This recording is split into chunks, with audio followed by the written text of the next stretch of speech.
Good morning students, welcome to a dream classroom. ഇന്ന് നമ്മൾ sociology of ഇന്ത്യയിലെ second ബ്ലോക്കിലെ 7th യൂണിറ്റിലേക്കാണ് കിടക്കുന്നത്. Unit village, town, city. Village, അതേപോലെ തന്നെ ടൗണ്, അതേപോലെ സിറ്റി. അപ്പോൾ എന്താണ് വില്ലേജിനെ കുറിച്ചും ടൗണിനെ കുറിച്ചും അതേപോലെ സിറ്റിയെ കുറിച്ചും, ടൗൺ, സിറ്റി. അപ്പോൾ വില്ലേജ്, ടൗൺ, സിറ്റി എന്ന ഈ ഒരു ചാപ്റ്ററിലൂടെ എന്തൊക്കെ കാര്യങ്ങളാണ് ഇവിടെ പരാമർശിക്കുന്നത് എന്ന് നമുക്ക് നോക്കാം. നമുക്കറിയാം, ഒരു ഗ്രാമസമൂഹം എന്ന് പറയുന്നത്, അതായത് ഗ്രാമസമൂഹത്തിൻ്റെ പ്രത്യേകത എന്ന് പറയുന്നത് ഗ്രാമങ്ങളാണ് പിന്നീട് സിറ്റികളായും ടൗണുകളായും മാറ്റപ്പെട്ടത്. ഒരു കാലഘട്ടത്തിൽ സ്വാതന്ത്ര്യം കിട്ടുന്നതിന് മുമ്പ് വരെയും ഇന്ത്യയിലെ ഒരു പരിധിവരെ ആളുകൾ ഗ്രാമസമൂഹത്തെ മാത്രം ആശ്രയിച്ച് ഡിപ്പെൻഡ് ചെയ്ത് ജീവിച്ചിരുന്ന ആളുകളായിരുന്നു. അതുകൊണ്ട് ഈ ഗ്രാമവും അതേപോലെ തന്നെ ഗ്രാമീണ മേഖലയിൽ ഉണ്ടായിരുന്ന തൊഴിലുകൾ ഏതെല്ലാമായിരുന്നു, അങ്ങനെ ആ ഗ്രാമം എങ്ങനെ സിറ്റിയായി, നഗരമായി തുടങ്ങിയ കാര്യങ്ങളാണ് നമ്മൾ ഈ ഒരു 7th യൂണിറ്റിലൂടെ അനലൈസ് ചെയ്യുന്നത്. Village, town and city. അപ്പോൾ നമുക്ക് വില്ലേജ് ആൻഡ് ടൗൺ ആൻഡ് സിറ്റിയിലെ ഫസ്റ്റ് ടോപ്പിക്കാണ് വില്ലേജ് ആൻഡ് ഇറ്റ്സ് ക്യാരക്ടറിസ്റ്റിക്സ്. വില്ലേജിൻ്റെ സ്വഭാവ സവിശേഷതകൾ. Village and its characteristics. എന്തൊക്കെയാണ് വില്ലേജിൻ്റെ സ്വഭാവ സവിശേഷതകൾ എന്നാണ് ഇവിടെ പറയുന്നത്. ശ്രദ്ധിച്ചോളൂ. India is a country where majority of population lives in rural area. ഇന്ത്യയിലെ മെജോറിറ്റി, ഭൂരിപക്ഷം വരുന്ന ജനസംഘങ്ങളും ഗ്രാമീണ മേഖലയിൽ താമസിക്കുന്നവരാണ്. India is a country where majority of population lives in rural area. ഇന്ത്യയിലെ ഭൂരിഭാഗം വരുന്ന ജനവിഭാഗങ്ങളും ഗ്രാമീണ മേഖലയിൽ താമസിക്കുന്നവരാണ്. According to 2011 census, the country of 6,40,887. ടെസ്റ്റിൽ ഇത് നിങ്ങൾക്ക് ഇട്ട രീതി വായിക്കാൻ കഴിയില്ല, ഇങ്ങനെ ഇടണം കേട്ടോ. അതായത് 6,40,887 village. According to 2011 census, 2011 census പ്രകാരം, 2011 സെൻസസ് പ്രകാരം രാജ്യത്തെ 6,40,887 വില്ലേജുകളാണ് എന്നാണ് അറിയപ്പെടുന്നത്. Most of the village have less than 1000 residents. മാത്രല്ല 1000 താഴെയുള്ള ആളുകൾ മാത്രമായിരുന്നു ഈ ഗ്രാമങ്ങളിൽ ഭൂരിഭാഗവും, അതായത് 1000 താഴെ ആളുകൾ താമസിക്കുന്നത്. അപ്പൊ ഈ ഗ്രാമങ്ങളിൽ ഭൂരിഭാഗവും 1000 താഴെ ആളുകളെ താമസിക്കുന്നുള്ളൂ. ബാക്കിയൊക്കെ ഇന്ന് ഗ്രാമങ്ങൾ എന്ന് പറയുന്നത് 6,40,887 ഗ്രാമങ്ങൾ ഉണ്ടെങ്കിൽ പോലും most of the village have less than 1000 residents. 1000 താഴെയുള്ള ആളുകൾ മാത്രമേ ഇന്ന് ഗ്രാമത്തിൽ താമസിക്കുന്നുള്ളൂ. കാരണം എന്തായിരിക്കാം? കാരണം ഗ്രാമത്തിൽ ഇന്ന് തൊഴിലില്ല. അതുകൊണ്ട് ഗ്രാമവാസികളൊക്കെ ഇന്ന് എവിടേക്ക് കുടിയേറി? അതായത് അവർ തൊഴിൽ സാധ്യതയ്ക്ക് വേണ്ടി, എംപ്ലോയ്മെന്റ് ഓപ്പർച്യൂണിറ്റിക്ക് വേണ്ടി മറ്റു വിദേശ നഗരങ്ങളിലേക്കും മറ്റു മെട്രോ സിറ്റികളിലേക്കും പലായനം ചെയ്തു എന്നാണ് പറയുന്നത്. അപ്പോൾ ഇന്ത്യ എന്ന് പറയുന്നത് ഭൂരിഭാഗവും ഗ്രാമപ്രദേശമായിരുന്നു ആദ്യകാലങ്ങളിൽ. എന്നാൽ 2011 റിപ്പോർട്ട് പ്രകാരം 6,40,887 വില്ലേജ്, 6,40,887 വില്ലേജുകൾ ഇന്ന് ഗ്രാമസമൂഹങ്ങളായി നിലനിൽക്കുന്നുണ്ടെങ്കിൽ പോലും അതിലെ അത്രയും വില്ലേജുകൾ ഗ്രാമങ്ങളായി ഉണ്ടെങ്കിൽ പോലും 1000 താഴെ ആളുകൾ മാത്രമേ അവിടെ താമസിക്കുന്നുള്ളൂ എന്നാണ് പറയുന്നത്. It is important to maintain here that even in recent time, more than 59% people live in the village compared to 31% urban dwellers. അതേപോലെ തന്നെ പിന്നീട് ഇവിടെ എന്താണ് പറയുന്നത് എന്ന് ശ്രദ്ധിച്ചോളൂ. സമീപ കാലത്ത് പോലും 31% നഗരവാസികളായി താരതമ്യപ്പെടുത്തുമ്പോൾ 69%-ലധികവും ഇപ്പോഴും താമസിക്കുന്നത് എവിടെ തന്നെയാണ്? ഗ്രാമങ്ങളിലാണ് താമസിക്കുന്നത്. പക്ഷേ നഗരവാസികൾ 31%-ഉം ഗ്രാമവാസികൾ 59%-ഉം ആയിട്ടാണ് ജീവിതം മുന്നോട്ട് പോകുന്നത്. എങ്കിലും തൊഴിലിന് വേണ്ടിയിട്ട് ആളുകൾ എപ്പോഴും എവിടേക്ക് പോരുന്നുണ്ട്? നഗരമേഖലയെ ഡിപ്പെൻഡ് ചെയ്യുന്നുണ്ട് എന്നാണ് ഇവിടെ റിപ്പോർട്ടുകൾ ചൂണ്ടിക്കാണിക്കുന്നത്. Therefore, we can say that India is a country of village. As village is the basic unit of rural society and majority of Indian population is living in rural area. To have better understanding of Indian society, it is imperative to explain to you the basic characteristics of Indian village. അതിനാൽ India ഗ്രാമങ്ങളുടെ രാജ്യമാണെന്ന് നമുക്ക് പറയാം. Therefore, we can say that India is a country of village. India എന്ന് പറയുന്നത് ഗ്രാമങ്ങളുടെ ഒരു രാജ്യമാണ്. ഗ്രാമങ്ങൾ നിറഞ്ഞ രാജ്യമാണ് India. As village is the basic unit of rural society. അതേപോലെ തന്നെ ഗ്രാമീണ സമൂഹത്തിന്റെ അടിസ്ഥാന യൂണിറ്റ് ആയാലും ഇന്ത്യൻ ജനസംഖ്യയുടെ ഭൂരിഭാഗവും ഗ്രാമപ്രദേശങ്ങളിലാണ് ഇന്നും താമസിക്കുന്നത്. As village is the basic unit of rural society, majority of Indian population living in rural area. To have better understanding of Indian society, it is imperative to explain to you the basic characteristics of Indian village. അതേപോലെ തന്നെ Indian ജനസംഖ്യയുടെ ഭൂരിഭാഗവും ഗ്രാമപ്രദേശങ്ങളിലാണ് താമസിക്കുന്നതിനാലും Indian സമൂഹത്തെക്കുറിച്ച് നന്നായി മനസ്സിലാക്കാൻ Indian ഗ്രാമങ്ങളുടെ അടിസ്ഥാന സവിശേഷതകൾ, അവയുടെ പരിണാമം, അവയുടെ സ്വഭാവം, ഘടന, സംസ്കാരം, ഗ്രാമീണ ജീവിത രീതി എന്നിവയെക്കുറിച്ച് വിശദീകരിക്കേണ്ടത് അത്യാവശ്യമാണ്. അപ്പോൾ ഇന്ത്യൻ സമൂഹത്തെക്കുറിച്ച് മനസ്സിലാക്കാൻ ഇന്ത്യയുടെ എന്തൊക്കെ നമ്മൾ മനസ്സിലാക്കേണ്ടതാണ്?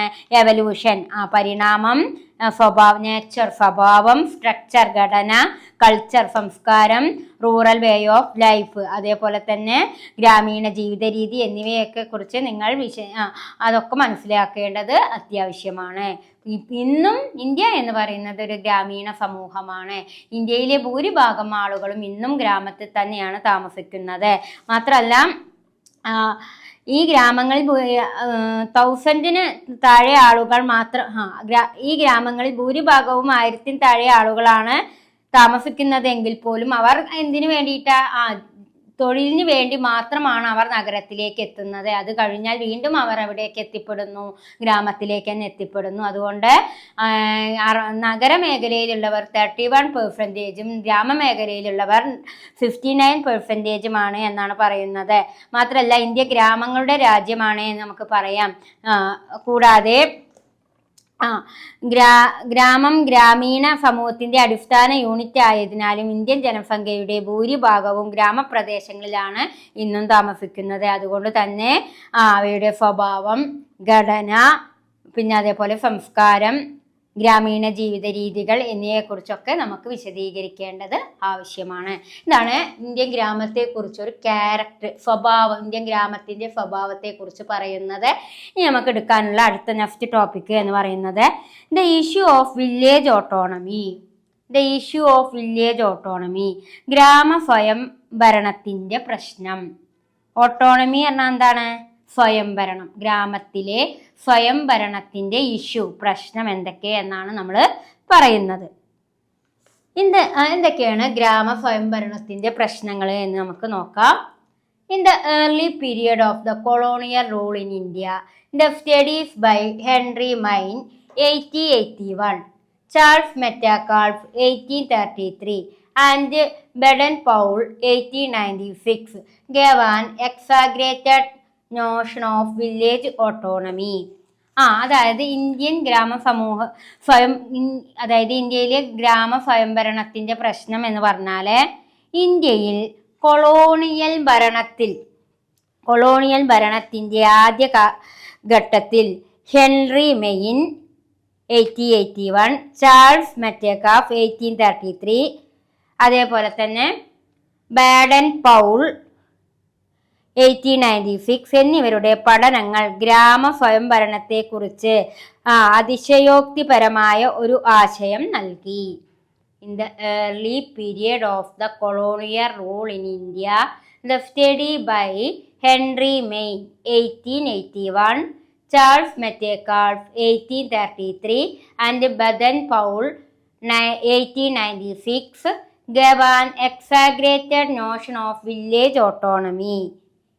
ഇന്ത്യയിലെ കൊളോണിയൽ ഭരണത്തിൻ്റെ ആദ്യ കാലഘട്ടങ്ങളിൽ ഹെൻറി മെയിനും ചാൾസ് മെറ്റേകാഫും ബഡൻ പൗലും എന്നിവരുടെ പഠനങ്ങൾ ഗ്രാമ സ്വയംഭരണത്തെക്കുറിച്ച് അതിശയപരമായ ഒരു ആശയം നൽകി.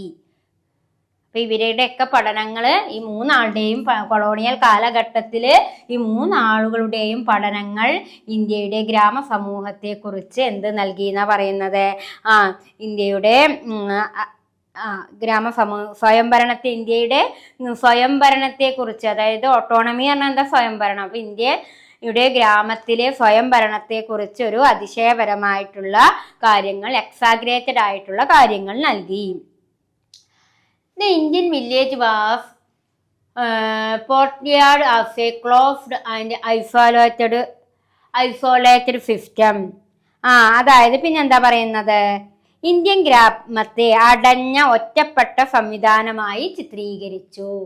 The Indian village was portrayed as a closed and isolated system. Indian ഗ്രാമ സമൂഹത്തെ ഒരു അടഞ്ഞ ഒറ്റപ്പെട്ട, ഐസോലേറ്റഡ് പറഞ്ഞാൽ എന്താ? ഒറ്റപ്പെട്ട. ക്ലോസ്ഡ് പറഞ്ഞാൽ എന്താ? അടഞ്ഞത്. അപ്പൊ ഇന്ത്യൻ ഗ്രാമ സമൂഹത്തെ അടഞ്ഞതും ഒറ്റപ്പെട്ടതുമായ സമ്പ്രദായം എന്ന് ചിത്രീകരിച്ചു. In a report of the select committee of the houses of common England, Charles Metcalfe 1833, a British administrator in India, depicted the Indian village as a monolithic, atomistic and unchanging entity. അതേപോലെ തന്നെ ഇംഗ്ലണ്ടിലെ house of കോമൺസിന്റെ select കമ്മിറ്റിയുടെ റിപ്പോർട്ടിൽ ഇന്ത്യയിലെ British ഭരണാധികാരിയായിരുന്ന Charles Metcalfe 1833 Indian ഗ്രാമത്തെ ഒരു ഏകശിലാരൂപമുള്ളതും അണുസംബന്ധവും മാറ്റമില്ലാത്തതുമായ ഒരു അസ്തിത്വമായി, ഒരു ഏകശിലാ സ്വഭാവമുള്ള, അതല്ലെങ്കിൽ മാറ്റമില്ലാത്ത, യാതൊരു വിധത്തിലുള്ള മാറ്റമില്ലാത്ത ഒരു രീതിയായി ചിത്രീകരിച്ചു. Unchanging entity. അപ്പോൾ ഒന്നുകൂടി ശ്രദ്ധിക്കുക. അപ്പോൾ എന്താണ് പറയുന്നത്? The Indian village was portrayed as a closed and isolated system. Indian ഗ്രാമത്തെ അടഞ്ഞതും ഒറ്റപ്പെട്ട സംവിധാനമായിട്ടാണ് കണ്ടിരുന്നത്. ഇംഗ്ലണ്ടിലെ ഹൗസ് ഓഫ് കോമൺസ് സെലക്ട് കമ്മിറ്റിയുടെ റിപ്പോർട്ട് പ്രകാരം ഇന്ത്യയിലെ ബ്രിട്ടീഷ് ഭരണാധികാരിയായിരുന്ന ചാൾസ് മെറ്റേകാഫ് 1833 ഇന്ത്യൻ ഗ്രാമത്തെ ഒരു ഏകശിലാരൂപമുള്ളതും a British administration India depicted Indian village as a monolithic പറഞ്ഞാൽ എന്താണ്? ഒരു ഏകശിലാരൂപം, ഒരു ഏകശിലാ സ്വഭാവമുള്ളതും അല്ലെങ്കിൽ ഏകശിലാരൂപമുള്ളതും, അതേപോലെ തന്നെ ആറ്റോമിസ്റ്റിക്, അതായത് അതേപോലെ പിന്നെന്താണ് ഉദ്ദേശിക്കുന്നത്? അണുസംബന്ധവും മാറ്റമില്ലാത്തതുമായ ഒരു അസ്തിത്വമായി ചിത്രീകരിച്ചു. ഇന്ത്യയിൽ ഇപ്പോഴും എന്താണ്? ഒരു ദുരാചാരങ്ങളും അനാചാരങ്ങളും നിലനിൽക്കുന്ന ഒരൊറ്റ സ്വഭാവം നിലനിൽക്കുന്ന ഒരു രാജ്യമായിട്ട് ആര് ചിത്രീകരിച്ചു എന്നാ പറയുന്നത്? ഇംഗ്ലണ്ടിലെ ചാൾസ് മെറ്റേകാഫ് അദ്ദേഹം അങ്ങനെ ചിത്രീകരിക്കാനുള്ള കാരണം എന്താവും? ഇന്ത്യയിൽ ഒരുപാട് ദുരാചാരങ്ങളും അനാചാരങ്ങളും ഒക്കെ നിലനിന്നിരുന്നു. അതുകൊണ്ടായിരിക്കാം ഇന്ത്യനെ അദ്ദേഹം അങ്ങനെ ചിത്രീകരിക്കാനുള്ള കാരണം. അതേപോലെ തന്നെ the village community are little republic having nearly everything that they want within themselves and almost independent of any foreign relation. അപ്പൊ ഇന്ത്യ ഒരു കാലഘട്ടത്തിൽ ആരുമായിട്ട് ഒരു ബന്ധമൊന്നും ഇല്ലാതെ ഒരു ഒറ്റപ്പെട്ട രാജ്യമായി നിലനിന്നിരുന്നു. യാതൊരു മാറ്റവും ഇല്ലാത്ത ഒരു ഏകശിലാരൂപേണ ഒരു മോണോളിസ്റ്റിക് ആൻഡ് ഓട്ടോമിസ്റ്റിക് ആയിട്ട് നിലനിന്നിരുന്നു എന്നാണ് ആര് പറഞ്ഞത്? ചാൾസ് മെറ്റേകാഫ് അഭിപ്രായപ്പെട്ടത്. മാത്രല്ല അങ്ങനെ ഇന്ത്യയെ അങ്ങനെ ആര് പരാമർശിച്ചു? ചാൾസ് മെറ്റേകാഫ് പരാമർശിച്ചു. പിന്നീട് എന്താ അവിടെ പറയുന്നത്? The village community are little republics having nearly everything that they want within themselves and almost independent of any foreign relation. ഗ്രാമസമൂഹങ്ങൾ ചെറിയ റിപ്പബ്ലിക്കുകളാണ്. അവ ആഗ്രഹിക്കുന്ന മിക്കവാറും എല്ലാം അവരിൽ തന്നെയുണ്ട്. കൂടാതെ ഏതെങ്കിലും വിദേശ ബന്ധങ്ങളിൽ നിന്ന് ഏതാണ്ട് സ്വതന്ത്രവുമാണ് എന്ന് അദ്ദേഹം നിരീക്ഷിച്ചു. അതേപോലെ തന്നെ ചാൾസ് മെറ്റേകാഫ് പിന്നെ എന്താണ് ഇന്ത്യയെക്കുറിച്ച് നിരീക്ഷിച്ചത്? The village community are little republic. ഗ്രാമസമൂഹങ്ങൾ ചെറിയ റിപ്പബ്ലിക്കുകളാണ്. having nearly everything that they want within themselves and almost independent of any foreign relation. ഗ്രാമസമൂഹങ്ങൾ ചെറിയ റിപ്പബ്ലിക്കുകളാണ്. അവർ ആഗ്രഹിക്കുന്ന മിക്കവാറും എല്ലാം അവരിൽ തന്നെയുണ്ട്. കൂടാതെ ഏതെങ്കിലും വിദേശ ബന്ധങ്ങളിൽ നിന്ന് ഏതാണ്ട് സ്വതന്ത്രവുമാണ്. ഗ്രാമസമൂഹങ്ങൾ ഏകദേശം foreign റിലേഷനുമായിട്ട് ഇൻഡിപെൻഡന്റുമാണ്. The village of a society always emerges unchanged, unshaken and self-sufficient. കൂടാതെ യുദ്ധങ്ങൾ the village of a society always emerges. അതായത് യുദ്ധങ്ങൾ കടന്നു പോകുന്നു, ഭരണകൂടങ്ങൾ വന്നു പോകുന്നു. എന്നാൽ ഒരു സമൂഹം എന്ന നിലയിൽ ഗ്രാമം എല്ലായ്പ്പോഴും മാറ്റമില്ലാതെ അചഞ്ചലമായി സ്വയം പര്യാപ്തമായി ഉയർന്നു വരുന്നു എന്ന് അദ്ദേഹം പ്രസ്താവിച്ചു. പലതരത്തിലുള്ള യുദ്ധങ്ങളും further the stated war passed over it. പല രീതിയിൽ യുദ്ധങ്ങളൊക്കെ കടന്നു പോകുന്നുണ്ടെങ്കിൽ പോലും യുദ്ധങ്ങൾ കടന്നു പോകുന്നു, അതേപോലെ ഭരണകൂടങ്ങൾ വന്നു പോകുന്നു. അപ്പൊ എന്താണ് പറയുന്നത്? Further he stated that war pass over it. യുദ്ധങ്ങൾ കടന്നു വരുന്നു. റെജിം കം എന്ന് പറഞ്ഞാൽ ഭരണകൂടങ്ങള് വന്നു പോകുന്നു. എന്നാൽ ഒരു സമൂഹം എന്ന നിലയിൽ ഗ്രാമം എല്ലായ്പ്പോഴും മാറ്റമില്ലാതെ എങ്ങനെ തുടരുന്നു? ഒരു സമൂഹം എന്ന നിലയില് ഇന്ത്യൻ വില്ലേജ് എങ്ങനെയാണ് നിലനിൽക്കുന്നത്? അൺചേഞ്ച്ഡ്, അചഞ്ചലമായിട്ടും, അൺഷെയ്ക്കൻ അതായത് മാറ്റമില്ലാതെയും, അൺഷെയ്ക്കൻ എന്ന് പറഞ്ഞാൽ അചഞ്ചലമായിട്ടും, സെൽഫ് സഫിഷ്യന്റ് സ്വയം പര്യാപ്തമായിട്ടും നിലനിൽക്കുന്നു. ഇതാണ് ആദ്യത്തെ പാരഗ്രാഫിലൂടെ വ്യക്തമാക്കുന്നത്. ഇനി അതിലെ സെക്കൻഡ് പാരഗ്രാഫാണ് ടീച്ചർ പറയുന്നത്.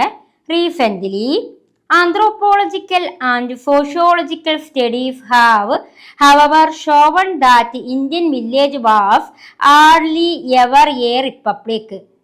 റീസെന്റ് ഹിസ്റ്റോറിക്കൽ എന്ന് പറയുന്നത് അതായത് ഈ അടുത്ത കാലത്തായിട്ട്, സമീപകാലത്തായിട്ട് ഹിസ്റ്റോറിക്കൽ, ആന്ത്രോപോളജിക്കൽ, സോഷ്യോളജിക്കൽ, ഈ അടുത്ത കാലത്തായിട്ട് ചരിത്രം, ആന്ത്രോപോളജി പറഞ്ഞ നരവംശാസ്ത്രം, അതേപോലെ തന്നെ സോഷ്യോളജി സമൂഹശാസ്ത്രം എന്നീ പഠനങ്ങൾ കാണിക്കുന്നത് ഇന്ത്യൻ ഗ്രാമം ഒരിക്കലും റിപ്പബ്ലിക് ആയിരുന്നില്ല എന്നാണ്.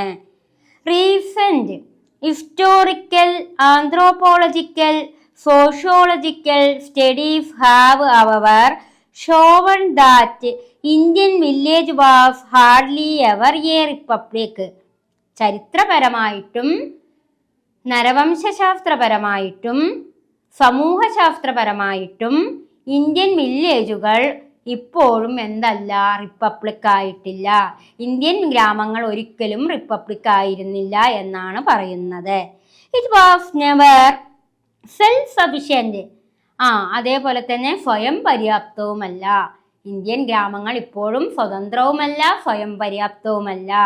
ഏതൊക്കെയാണ് ഇത് മനസ്സിലാക്കി തരുന്നത്? ചരിത്രപരമായിട്ടും നരവംശാസ്ത്രപരമായിട്ടും സമൂഹശാസ്ത്രപരമായിട്ടും ഇന്ത്യൻ ഗ്രാമങ്ങളെ നോക്കിക്കാണുമ്പോൾ ഇന്ത്യൻ ഗ്രാമങ്ങൾ ഇപ്പോഴും റിപ്പബ്ലിക്കുമല്ല, സെൽഫ് സഫിഷ്യന്റുമല്ല. ഇന്ത്യൻ ഗ്രാമങ്ങൾ ഇപ്പോഴും സ്വതന്ത്രവുമല്ല, സ്വയം പര്യാപ്തവുമല്ല. ആൻഡ് ദെൻ പിന്നെന്താണ് അവിടെ ഉദ്ദേശിക്കുന്നത്? It has link with the wider society migration, village exogamy, movement for work and trade, administrative connection, inter regional market, inter village economic and caste link and religious pilgrimage were prevalent in the past, connecting the village with the neighboring village and the wider society.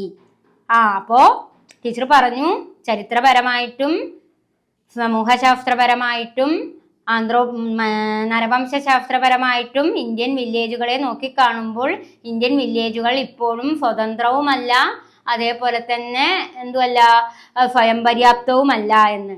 പിന്നെന്താണ് പറയുന്നത്? It has link with the wider society, വിശാലമായ സമൂഹമായി ഇതിന് ബന്ധമുണ്ട്. Indian ഗ്രാമങ്ങൾക്ക് ഒരു wider സമൂഹം, wider സൊസൈറ്റിയുമായിട്ടുള്ള relation ഉണ്ട്. അങ്ങനെ പിന്നെന്താണ് ഇവിടെ ഉദ്ദേശിക്കുന്നത്?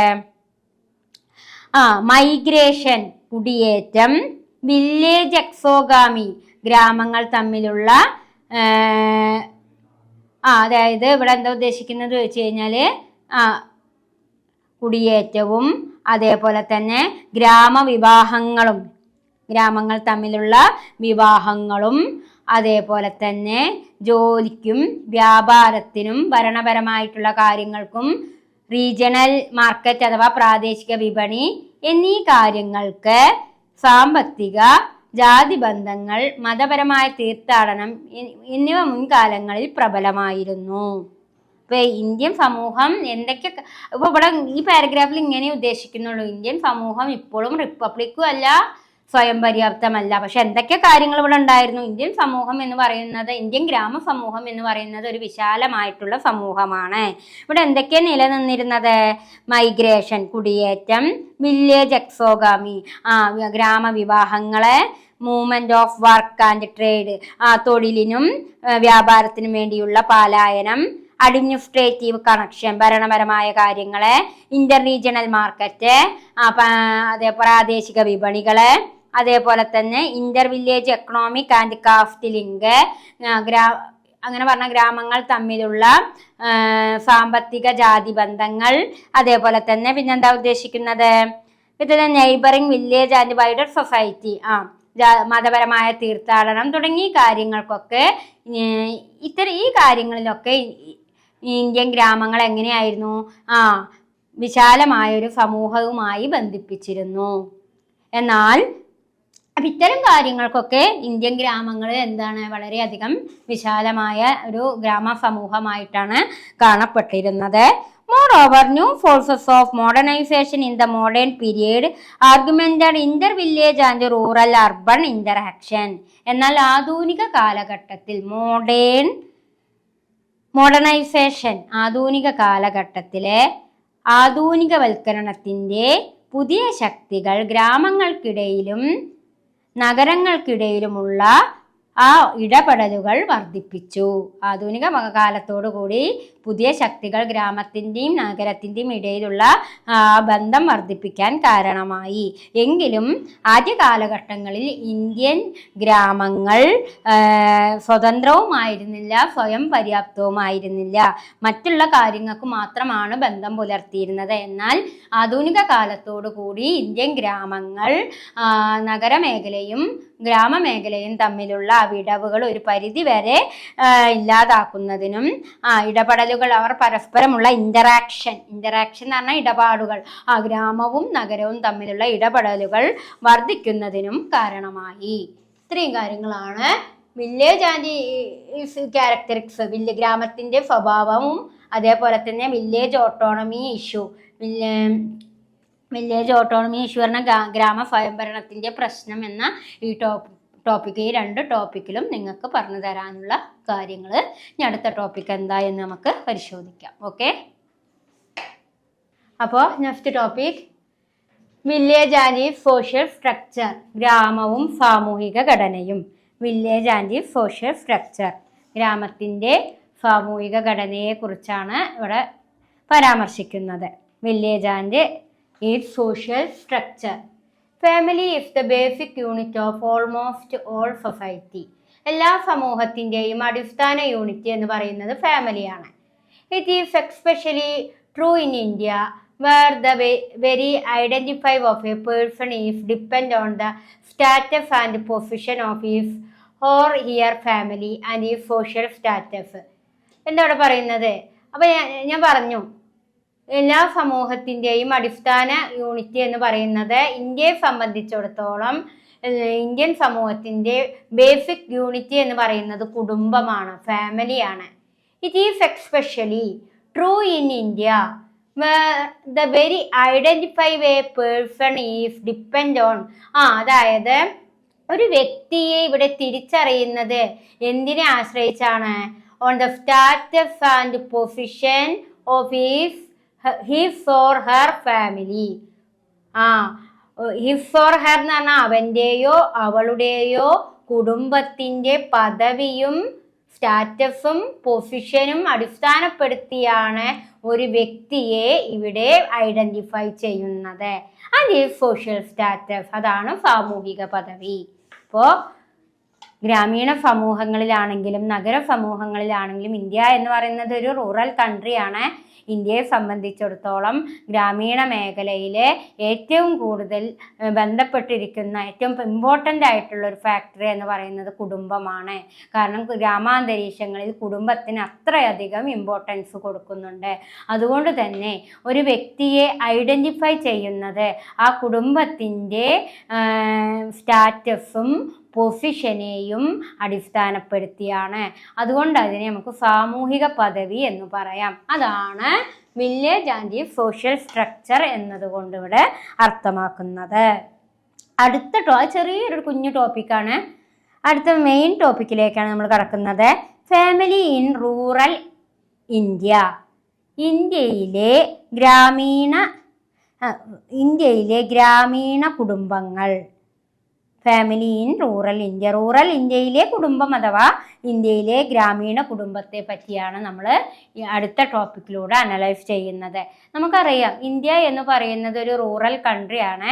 അതുകൊണ്ട് ഇവിടെ കുടുംബത്തിന് വളരെയധികം പ്രാധാന്യമുണ്ട്. അപ്പോൾ എന്താണ് ഇന്ത്യയിലെ ഗ്രാമീണ കുടുംബങ്ങളെക്കുറിച്ച് പരാമർശിക്കുന്നത് എന്ന് നമുക്ക് നോക്കാം. ശ്രദ്ധിച്ചോളൂ. Family is one of the most important social institution which constitute the rural society. ഗ്രാമീണ സമൂഹങ്ങളിലെ പ്രധാനപ്പെട്ട ഒരു ഘടകമാണ്, സാമൂഹിക സ്ഥാപനമാണ് ഫാമിലി. ഒരു ഗ്രാമീണ സമൂഹത്തിലെ പ്രധാനപ്പെട്ട സാമൂഹിക സ്ഥാപനമാണ് family. Family is one of the most important social institution which constitute the rural society. ഗ്രാമീണ സമൂഹങ്ങളിലെ ഒരു പ്രധാനപ്പെട്ട ഘടകമാണ്, സാമൂഹിക സ്ഥാപനമാണ് family. which are essential for the continuity, integration and change in the social system such as reproduction, production and socialization. അതേപോലെ തന്നെ എന്താണ് അവിടെ ഉദ്ദേശിക്കുന്നത്? which are essential for the continuity, integration and change in the social system such as reproduction, production and socialization. അതേപോലെ തന്നെ പിന്നെന്താണ് ഇവിടെ ഉദ്ദേശിക്കുന്നത്? പുനരുൽപാദനം, റീപ്രൊഡക്ഷൻ എന്ന് പറഞ്ഞാൽ പുനരുൽപാദനം, പ്രൊഡക്ഷൻ എന്ന് പറഞ്ഞാൽ ഉൽപാദനം, സോഷ്യലൈസേഷൻ എന്ന് പറഞ്ഞാൽ സാമൂഹ്യവൽക്കരണം തുടങ്ങിയ സാമൂഹിക വ്യവസ്ഥയുടെ തുടർച്ച, കണ്ടിന്യൂഷൻ, ഇൻ്റഗ്രേഷൻ, സംയോജനം, ചേഞ്ച്, മാറ്റം എന്നിവയ്ക്ക് ആവശ്യമായ കാര്യങ്ങളെല്ലാം നിറവേറ്റുന്നതിനും പ്രവർത്തനങ്ങൾ നിർവഹിക്കുന്നതും കുടുംബമാണ്. അതുകൊണ്ട് തന്നെ ഒരു കുടുംബം എന്ന് പറയുമ്പോൾ റീപ്രൊഡക്ഷൻ എന്ന് പറഞ്ഞാൽ പുനരുൽപാദനം, പ്രൊഡക്ഷൻ എന്ന് പറഞ്ഞാൽ ഉൽപാദനം, സോഷ്യലൈസേഷൻ എന്ന് പറഞ്ഞാൽ സാമൂഹ്യവൽക്കരണം. ഈ കാര്യങ്ങളൊക്കെ നടക്കപ്പെടുന്നത് ഏതിലൂടെയാണ്? ഇതിൻ്റെയൊക്കെ തുടർച്ചയും കണ്ടിന്യൂറ്റിയും ഇൻ്റഗ്രേഷനും മാറ്റവും ഒക്കെ നടക്കുന്നത് ഏതിലൂടെയാണ്? ഫാമിലിയിലൂടെയാണ്. അപ്പോൾ ഫാമിലി എന്ന് പറയുന്നത് ഒരു ഇമ്പോർട്ടൻ്റ് സോഷ്യൽ ഇൻസ്റ്റിറ്റ്യൂഷനാണ് റൂറൽ സൊസൈറ്റിയിലെ. മാത്രമല്ല ഫാമിലി എന്ന് പറഞ്ഞു കഴിഞ്ഞാൽ കുടുംബം ഉണ്ടാകുമ്പോഴേ അവിടെ എന്തൊക്കെ ഉണ്ടാവുള്ളൂ? റീപ്രൊഡക്ഷനും പ്രൊഡക്ഷനും സോഷ്യലൈസേഷനും ഒക്കെ നടക്കപ്പെടുള്ളൂ. അതേപോലെ തന്നെ സെക്കൻഡ് പാരഗ്രാഫിൽ എന്താണ് പറയുന്നത് എന്ന് നമുക്ക് നോക്കാം. Broadly speaking, there are two types of family. ഫാമിലിയെ രണ്ട് രീതിയിലാണ് തരംതിരിച്ചിട്ടുള്ളത്. Nuclear family and joint or extend family. Nuclear family എന്നും joint or extend family. Nuclear family എന്ന് പറഞ്ഞു കഴിഞ്ഞാൽ അണുകുടുംബം. ജോയിന്റ് ഓർ എക്സ്റ്റെൻഡ് ഫാമിലി എന്ന് പറഞ്ഞാൽ കൂട്ടുകുടുംബം. ജോയിന്റ് ഒരുപാട് ആളുകളുള്ള ഫാമിലിയെയാണ് ഓൾ മെമ്പേഴ്സ് ഇൻക്ലൂഡിങ്, ഒരുപാട് മെമ്പേഴ്സ് ഇൻക്ലൂഡിങ് ആയിട്ടുള്ള ഫാമിലിയെയാണ് നമ്മൾ എന്ത് പറയുക, joint or extend family. Nuclear family എന്ന് പറഞ്ഞാൽ എന്തേ ഉള്ളൂ, അവിടെ അച്ഛൻ അമ്മ കുട്ടികൾ അത്രമാത്രം ചുരുങ്ങി നിൽക്കുന്ന ഒരു ഫാമിലിയെയാണ് നമ്മൾ എന്ത് പറയുക, ന്യൂക്ലിയർ ഫാമിലി. അപ്പോൾ ഇന്ത്യയിലെ ഗ്രാമസമൂഹങ്ങളിൽ ഫാമിലിയെ രണ്ട് രീതിയിലാണ് തരംതിരിച്ചിട്ടുള്ളത്, ന്യൂക്ലിയർ ഫാമിലി എന്നും ജോയിന്റ് ഓർ എക്സ്റ്റെൻഡ് ഫാമിലി എന്നും. Important dimension of jointness of family are correspondentality, commensality, cooperation, generation depth, and fulfillment of obligation towards kin and essential aspect. Kin and essential aspect. അതായത് പിന്നെ ഇവിടെ പറയുന്നത് എന്താ ചോദിച്ചു കഴിഞ്ഞാൽ, അപ്പോൾ ടീച്ചർ പറഞ്ഞു ഇന്ത്യയിലെ കുടുംബങ്ങളെ രണ്ടായി തരംതിരിച്ചിട്ടുണ്ട്, അണുകുടുംബമെന്നും കൂട്ടുകുടുംബം എന്നുമാണ് തരംതിരിച്ചിട്ടുള്ളത് എന്ന് പറഞ്ഞു.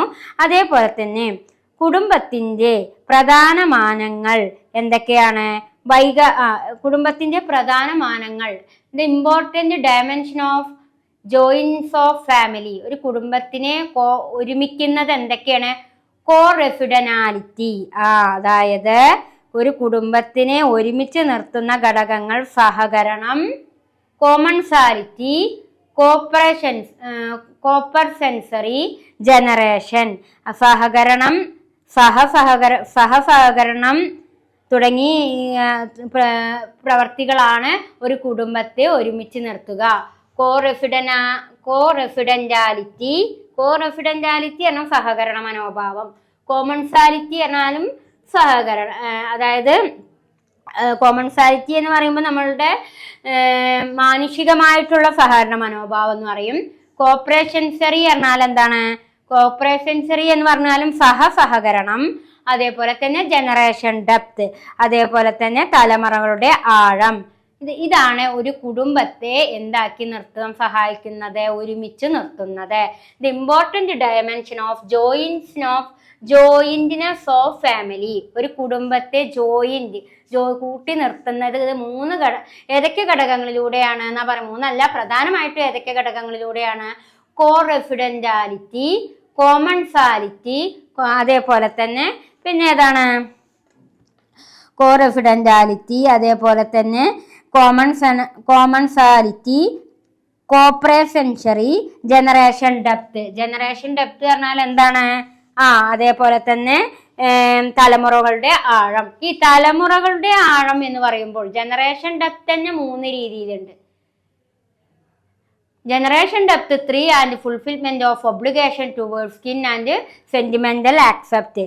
അതായത് ബന്ധുക്കളോടുള്ള കടമ നിറവേറ്റാൻ, വൈകാരിക വംശം എന്നിവയാണ്. അതുകൊണ്ട് തന്നെ ഇവിടെ പറയാണ് ഈ ഒരു ജനറേഷൻ ഡെപ്ത്, അതായത് തലമുറകളുടെ ആഴം എന്ന് പറയുന്നത് തന്നെ പ്രധാനമായും 3 രീതിയിലാണ് പറയുന്നത്. ഏതൊക്കെയാണ്, ഈ തലമുറകളുടെ ആഴം നിലനിർത്തണമെങ്കിൽ 3 കാര്യങ്ങൾ ഫോളോ ചെയ്യണം. കോറെസിഡന്റാലിറ്റി വേണം, കോമൺസാലിറ്റി വേണം, കോപ്പറേഷൻസറി വേണം. ഇനി കോറെസിഡന്റാലിറ്റി എന്താ നോക്കാം കേട്ടോ. കോറെസിഡന്റാലിറ്റി സഹസഹകരണം എന്ന് പറയും. സഹസഹകരണം. കോറെസിഡന്റാലിറ്റി സഹസഹകരണം. Co-residentiality means the members of a family live under the same roof. കുടുംബത്തിലെ അംഗങ്ങൾ ഒരേ മേൽക്കൂരയിൽ ജീവിക്കുന്നു. അപ്പം ഒരു കുടുംബത്തെ കോർത്തിണക്കുന്നത് പ്രധാനമായിട്ടും ഏതൊക്കെ കാര്യങ്ങളാണ്, കോറെസിഡന്റാലിറ്റിയും കോമൺസാലിറ്റിയും കോപ്പറേഷൻസറിയാണ്. അതേപോലെ തന്നെ പിന്നെന്താണ്, ജനറേഷൻ ഡെപ്തും തലമുറകളുടെ ആഴവും. ഇനി ഈ കാര്യങ്ങളൊക്കെ നിറവേറ്റണമെങ്കിൽ ഈ ഓരോന്നും എന്താന്ന് നമുക്ക് അറിഞ്ഞിരിക്കണം അല്ലെ. കോറെസിഡന്റാലിറ്റി പറഞ്ഞാൽ സഹസഹകരണം എന്ന് പറയും. സഹസഹകരണം എന്ന് പറഞ്ഞാല് നമ്മളുടെ ഒപ്പമുള്ളവർ ഒരുമിച്ച് അച്ഛനും അമ്മയും മക്കളും അച്ഛൻ്റെ ആളുകളും അമ്മയുടെ ആളുകളൊക്കെ ഒരുമിച്ച് ഒരു വീട്ടിൽ, സെയിം റൂഫ് എന്ന് പറഞ്ഞാൽ എന്താണ്, ഒരു മേൽക്കൂരയിൽ ഒരുമിച്ച് താമസിക്കുക. Co-residentiality means that members of a family live under the same roof. അതായത് കുടുംബത്തിലെ അംഗങ്ങൾ ഒരേ മേൽക്കൂരയിൽ ജീവിക്കുന്നു എന്നാണ് co-residentiality. ഇനി commensality. Commensality implies that they eat together, have common kitchen. Commensality എന്ന് പറഞ്ഞു കഴിഞ്ഞാൽ എന്താണ്? അത് ഒരുമിച്ച് ഒരു അടുക്കളയിൽ ഭക്ഷണം ഉണ്ടാക്കി ജീവിക്കുന്നു. Implies that they eat together, ഭക്ഷണം ഒരുമിച്ച് കഴിക്കുന്നു. ഹാവ് കോമൺ കിച്ചൺ, ഒരേ അടുക്കളയിൽ ഒരുമിച്ചിരുന്ന് ഭക്ഷണം കഴിക്കുക. അതെന്തിനു ഉദാഹരണമാണ്? കോമൺസാലിറ്റി. ഇനി കോപ്പറേഷൻസറി. കോപ്പറേഷൻസറി എന്ന് പറഞ്ഞാൽ എന്താണ്? അതായത് Corporationary means that they have joint ownership of property. Generation depth encompasses 3 generations or more, grandfather, father and the son or more. അതായത് ഇവിടെ കോപ്പറേഷൻസറി എന്ന് പറഞ്ഞു കഴിഞ്ഞാൽ അതായത് ഇവിടെ ഉദ്ദേശിക്കുന്നത് എന്താണ്? സ്വത്തിന്റെ സംയുക്ത ഉടമസ്ഥത ഉണ്ടെന്നാണ്. കൂടാതെ തലമുറകളുടെ ആഴം 3 തലമുറകളോ അതിൽ കൂടുതലോ.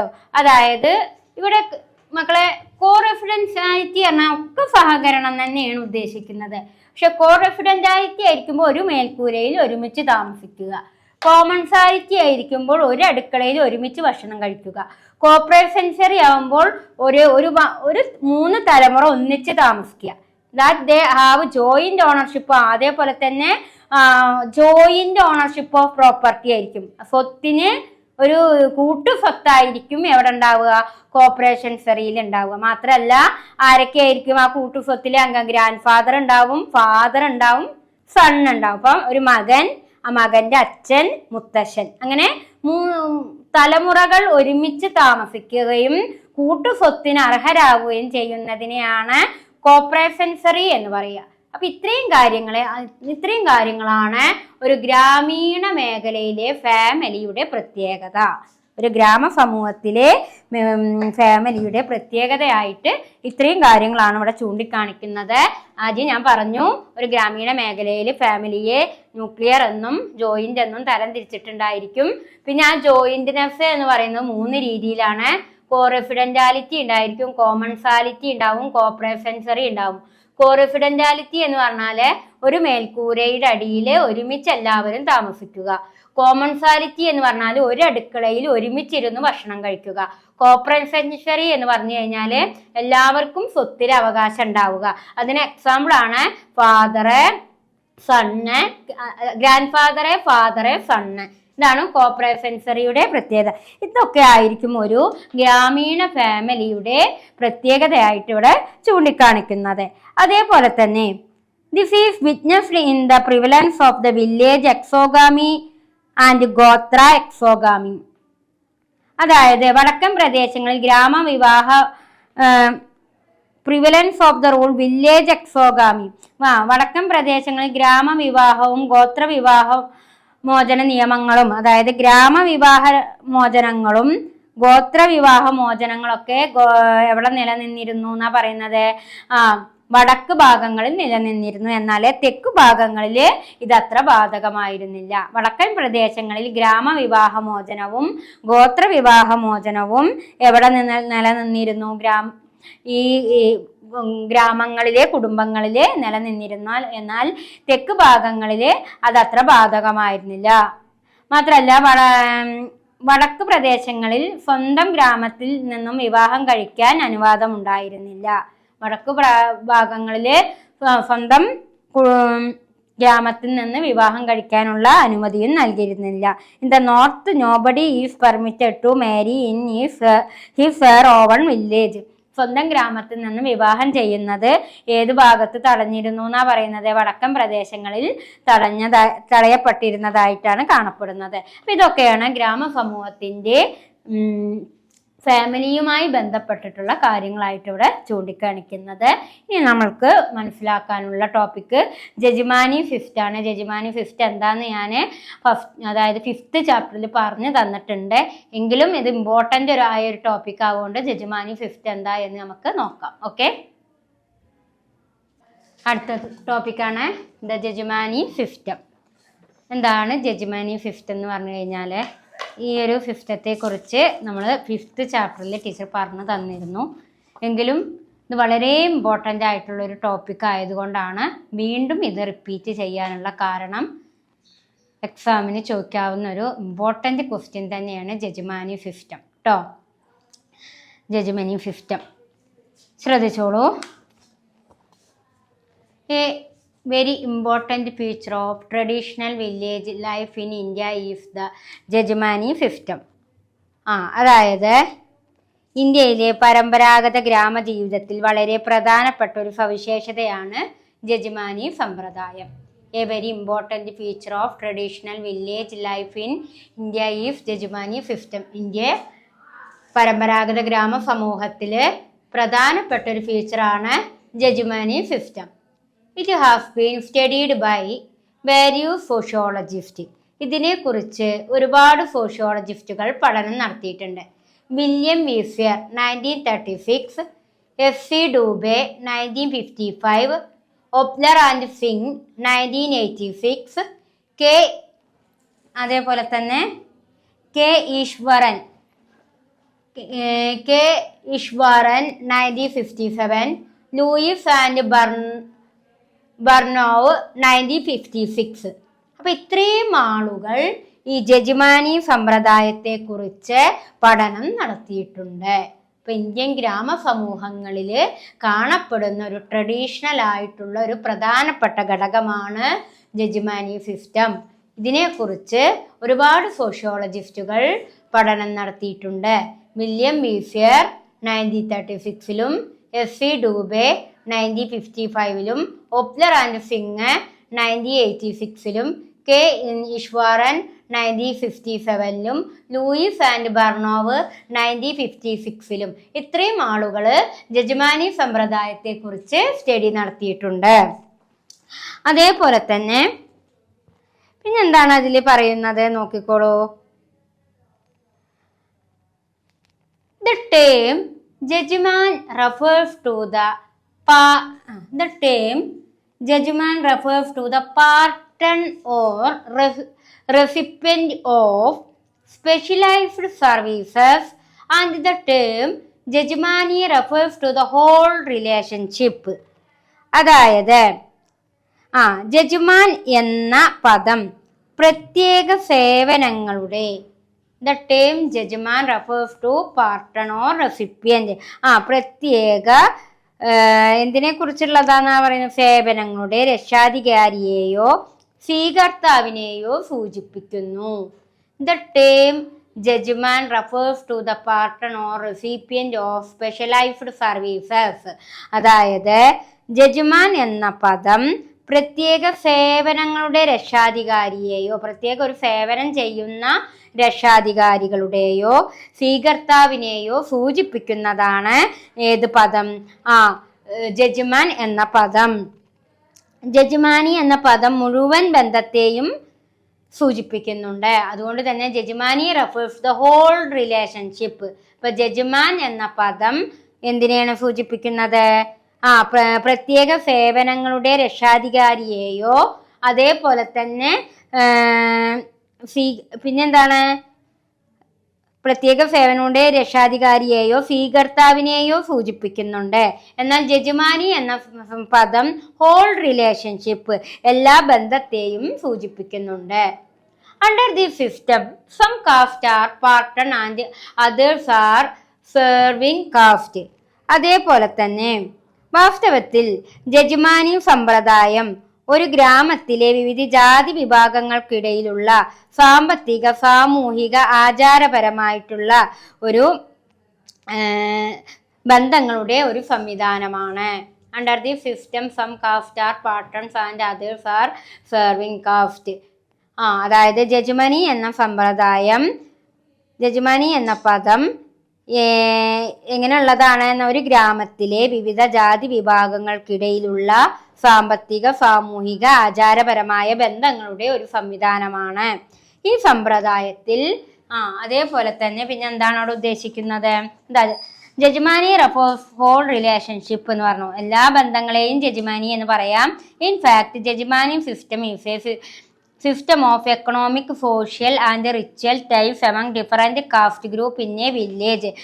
അതായത് ജജ്മാനി എന്ന സമ്പ്രദായം സാമൂഹികമായും ആചാരപരമായും അതേപോലെ തന്നെ സാമൂഹികവും സാമ്പത്തികവും ആചാരപരമായ ബന്ധങ്ങളുടെ ഒരു സംവിധാനമാണ്. മാത്രമല്ല under the system some caste are patron and others are serving caste. The serving caste offer their services to the landowning upper and intermediate caste in turn are paid both in cash and kind. അതേപോലെ തന്നെ ഈ സമ്പ്രദായത്തിൽ ചില ജാതികൾ രക്ഷാധികാരികളാണ്. Under the system some caste are parton and other are serving caste. അതായത് പിന്നെന്താണ് ഇവിടെ ഉദ്ദേശിക്കുന്നത്? ഈ സമ്പ്രദായത്തിൽ ചില ജാതികൾ എന്താണ് എന്നാ പറയുന്നത്? Serving caste. അതായത് സെർവിങ് കാസ്റ്റ് പറഞ്ഞാൽ എന്താണ്? രക്ഷാധികാരികളാകുന്നു. ഈ സമ്പ്രദായത്തിൽ ചിലർ രക്ഷാധികാരികളാണ്. മറ്റുള്ളവ ജാതികളെ സേവിക്കുന്നു. ചിലരുടെ രക്ഷാധികാരികളായി മാറുകയാണ് ചെയ്യുന്നത്. അപ്പൊ under the system some caste are patron and others are serving caste. അതായത് ഈ സമ്പ്രദായത്തിൽ ചില ജാതികൾ രക്ഷാധികാരികളാണ്. മറ്റുള്ളവ ജാതികളെ സേവിക്കുന്ന ജാതികൾ ഭൂ ഉടമകളായ ഉയർന്ന ഇടത്തരം ജാതികൾക്ക് അവരുടെ സേവനങ്ങൾ വാഗ്ദാനം ചെയ്യുന്നു. The serving caste offer their services to the landowning upper and intermediate caste and in turn are paid both in cash and kind. അപ്പൊ ഞാൻ പറഞ്ഞു എന്താണ്? ഈ സമ്പ്രദായത്തിൽ ചില ജാതികൾ രക്ഷാധികാരികളാണ്, സെർവിങ് കാസ്റ്റ് ആണ്. അതല്ലെങ്കിൽ മറ്റുള്ളവ ജാതികളെ സേവിക്കുന്നു. മാത്രമല്ല സേവിക്കുന്ന ജാതികൾ ഭൂ ഉടമകളായ ഉയർന്ന ഇടത്തരം ജാതികൾക്ക് അവരുടെ സേവനങ്ങൾ വാഗ്ദാനം ചെയ്യുന്നു. അപ്പൊ ഈ സേവിക്കുന്ന ജാതികൾ എന്താ ചെയ്യുന്നത്? ഉയർന്ന ഭൂ ഉടമകളായ ഉയർന്ന ഇടത്തരം ജാതികൾക്ക് അവരുടെ സേവനം വാഗ്ദാനം ചെയ്യുന്നു. കൂടാതെ പിന്നെ ഇത് പാർട്ടൺ പിന്നെ എന്തും ചെയ്യാം? And turn are paid both in cash and kind and the parton caste are landowning dominant caste. അപ്പോൾ ഇവിടെ പറയുന്നു എന്താ? ഈ സമ്പ്രദായത്തിൽ ചില ജാതികൾ രക്ഷാധികാരികളാണ്, മറ്റുള്ള ജാതികളെ സേവിക്കുന്ന ജാതികൾ ഭൂ ഉടമകളായ ഉയർന്ന ഇടത്തരം ജാതികൾക്ക് അവരുടെ സേവനങ്ങൾ വാഗ്ദാനം ചെയ്യുന്നു. കൂടാതെ പണമായും ദ്രവ്യമായും ശമ്പളം നൽകുന്നു. അങ്ങനെ രക്ഷാധികാരികളായിട്ടുള്ള ജാതികൾ ഭൂ ഉടമകളായ പ്രബല ജാതികളാണ്. അപ്പൊ ഇവിടെ രക്ഷാധികാരികളായിട്ടുള്ള ജാതികൾ എന്ന് പറയുന്നത് ഭൂ ഉടമകളായിരിക്കും. ആ ഭൂ ഉടമകൾക്ക് എന്താണ് ചെയ്തു കൊടുക്കുന്നത്? ചില ജാതികൾ അതായത് അവരുടെ പാട്ടം പിരിച്ചു കൊടുക്കുക. ആ ഭൂ ഉടമകൾക്ക് പാട്ടം പിരിച്ചു കൊടുക്കുമ്പോൾ ഈ പിരിച്ചു കൊടുക്കുന്ന സേവകർക്ക് ഭൂ ഉടമകൾ എന്ത് നൽകും? അവർക്ക് അതിൻ്റെ ദ്രവ്യമായിട്ടും പണമായിട്ടോ മറ്റെന്തെങ്കിലും അവർക്ക് പാരിതോഷികങ്ങൾ നൽകുകയാണ് ചെയ്യാറുള്ളത്. പണമായും ദ്രവ്യമായും ശമ്പളം നൽകുന്നു. രക്ഷാധികാരികളായ ജാതികൾ ഭൂവുടമകളായ പ്രബല ജാതികൾക്കാണ് ഇങ്ങനെ നൽകുക. ഉദാഹരണത്തിന് വടക്ക് ഞാൻ ഇതിന് എക്സാമ്പിൾ പറയുന്നുണ്ട്. എവിടൊക്കെയാണ്? ഏതൊക്കെ ഭാഗങ്ങളിലാണ്? രജപുത്ത് അതായത് ഇവിടെ ശ്രദ്ധിച്ചോളൂ. വടക്കൻ മേഖലയിലെ രജപുത്രര്, അതേപോലെ തന്നെ ജാട്ട് ഇൻ നോർത്ത്, അതേപോലെ തന്നെ ജാട്ടുകള്, ആന്ധ്രാപ്രദേശിലെ കമ്മ, ലിംഗായത്ത്, റെഡ്ഡി, ഗുജറാത്തിലെ പട്ടേൽ, അതേപോലെ തന്നെ ബ്രാഹ്മണര്, പിന്നെ ശൂരകൻ, മരപ്പണിക്കാര്, അതേപോലെ തന്നെ പലതരത്തിലുള്ള ജാതി, ബാർബറ്, കാർപ്പൻ്ററ്, ബ്ലാക്ക് സ്മിത്ത്, വാട്ടർ കരിയർ, വെള്ളം ചുമക്കുന്നവൻ, ലെതർ വർക്കറ്, ഇവരൊക്കെ ചിലപ്പോൾ എന്താവാറുണ്ട്? സേവന ജാതികളിൽ ഉൾപ്പെടുന്നതാണ്. അപ്പൊ ഭൂമി അമിതമായി കൈവശം വെച്ചിരിക്കുന്നവ ആളുകൾ എന്ത് ചെയ്യും? ഭൂമിയുടെ അങ്ങനെയുള്ള ആളുകൾക്ക് ഈ ഭൂമിയുടെ പാട്ടം പിരിച്ചു കൊടുക്കാൻ ചില ആളുകൾ സന്നദ്ധരാകാറുണ്ട്. ആ ഒരു സന്നദ്ധരാകുന്നവർക്ക് എന്ത് കൊടുക്കാറുമുണ്ട്? പണമായിട്ടോ അതല്ലെങ്കിൽ മറ്റ് ദ്രവ്യങ്ങൾ എന്തെങ്കിലും പാരിതോഷികങ്ങൾ നൽകപ്പെടാറുണ്ട്. അതിന് ഉദാഹരണമാണ് രജപുത്രര്, അതേപോലെ തന്നെ പിന്നെ ആരാണ് ഭൂമിഹാർ ജാട്ടിൻ നോർത്ത് അതേപോലെ തന്നെ ജാട്ടുകളെ ആന്ധ്രാപ്രദേശിലെ പിന്നെ അവിടുത്തെ അതേപോലെ പിന്നെ ലിംഗായത്ത് റെഡ്ഡി ഇൻ ആന്ധ്രാപ്രദേശ് പട്ടേൽ ഇൻ ഗുജറാത്ത് ഇവരൊക്കെ അതേപോലെ ബ്രാഹ്മണരെ പുരോഹിതരെ ഇവരൊക്കെയാണ് ചിലപ്പോൾ ഭൂമി കൈവശം വെക്കുന്ന ആളുകൾ. ഇവർക്ക് ആര് സേവനം ചെയ്തു കൊടുക്കാറുണ്ട്? ബാർബറോ കാർപ്പൻ്ററോ ബ്ലാക്ക് സ്മിത്തോ വാട്ടർ കരിയറോ ലെതർ വർക്കറോ ഒക്കെ ഇവർക്ക് വേണ്ടി സേവകരായി മാറാറുണ്ട്. അപ്പം ഇത്തരത്തിലുള്ള ആ ഒരു സ്ഥിതിവിശേഷത്തെയാണ് എന്ത് പറയുന്നത്? ജജ്മാനി സമ്പ്രദായം എന്ന് പറയുന്നത്. അതായത് പ്രബല ജാതികളെ താഴ്ന്ന ജാതികൾ സേവിക്കുന്ന ആ സിറ്റുവേഷനെയാണ് എന്ത് പറയുന്നത്? ജജ്മാനി സമ്പ്രദായം എന്ന് പറയുന്നത്. The jajmani relation essentially operate at family level. A Rajput land owning family of its Jajmani ties with one family each from Brahmin, Barbar, carpenter etcetera.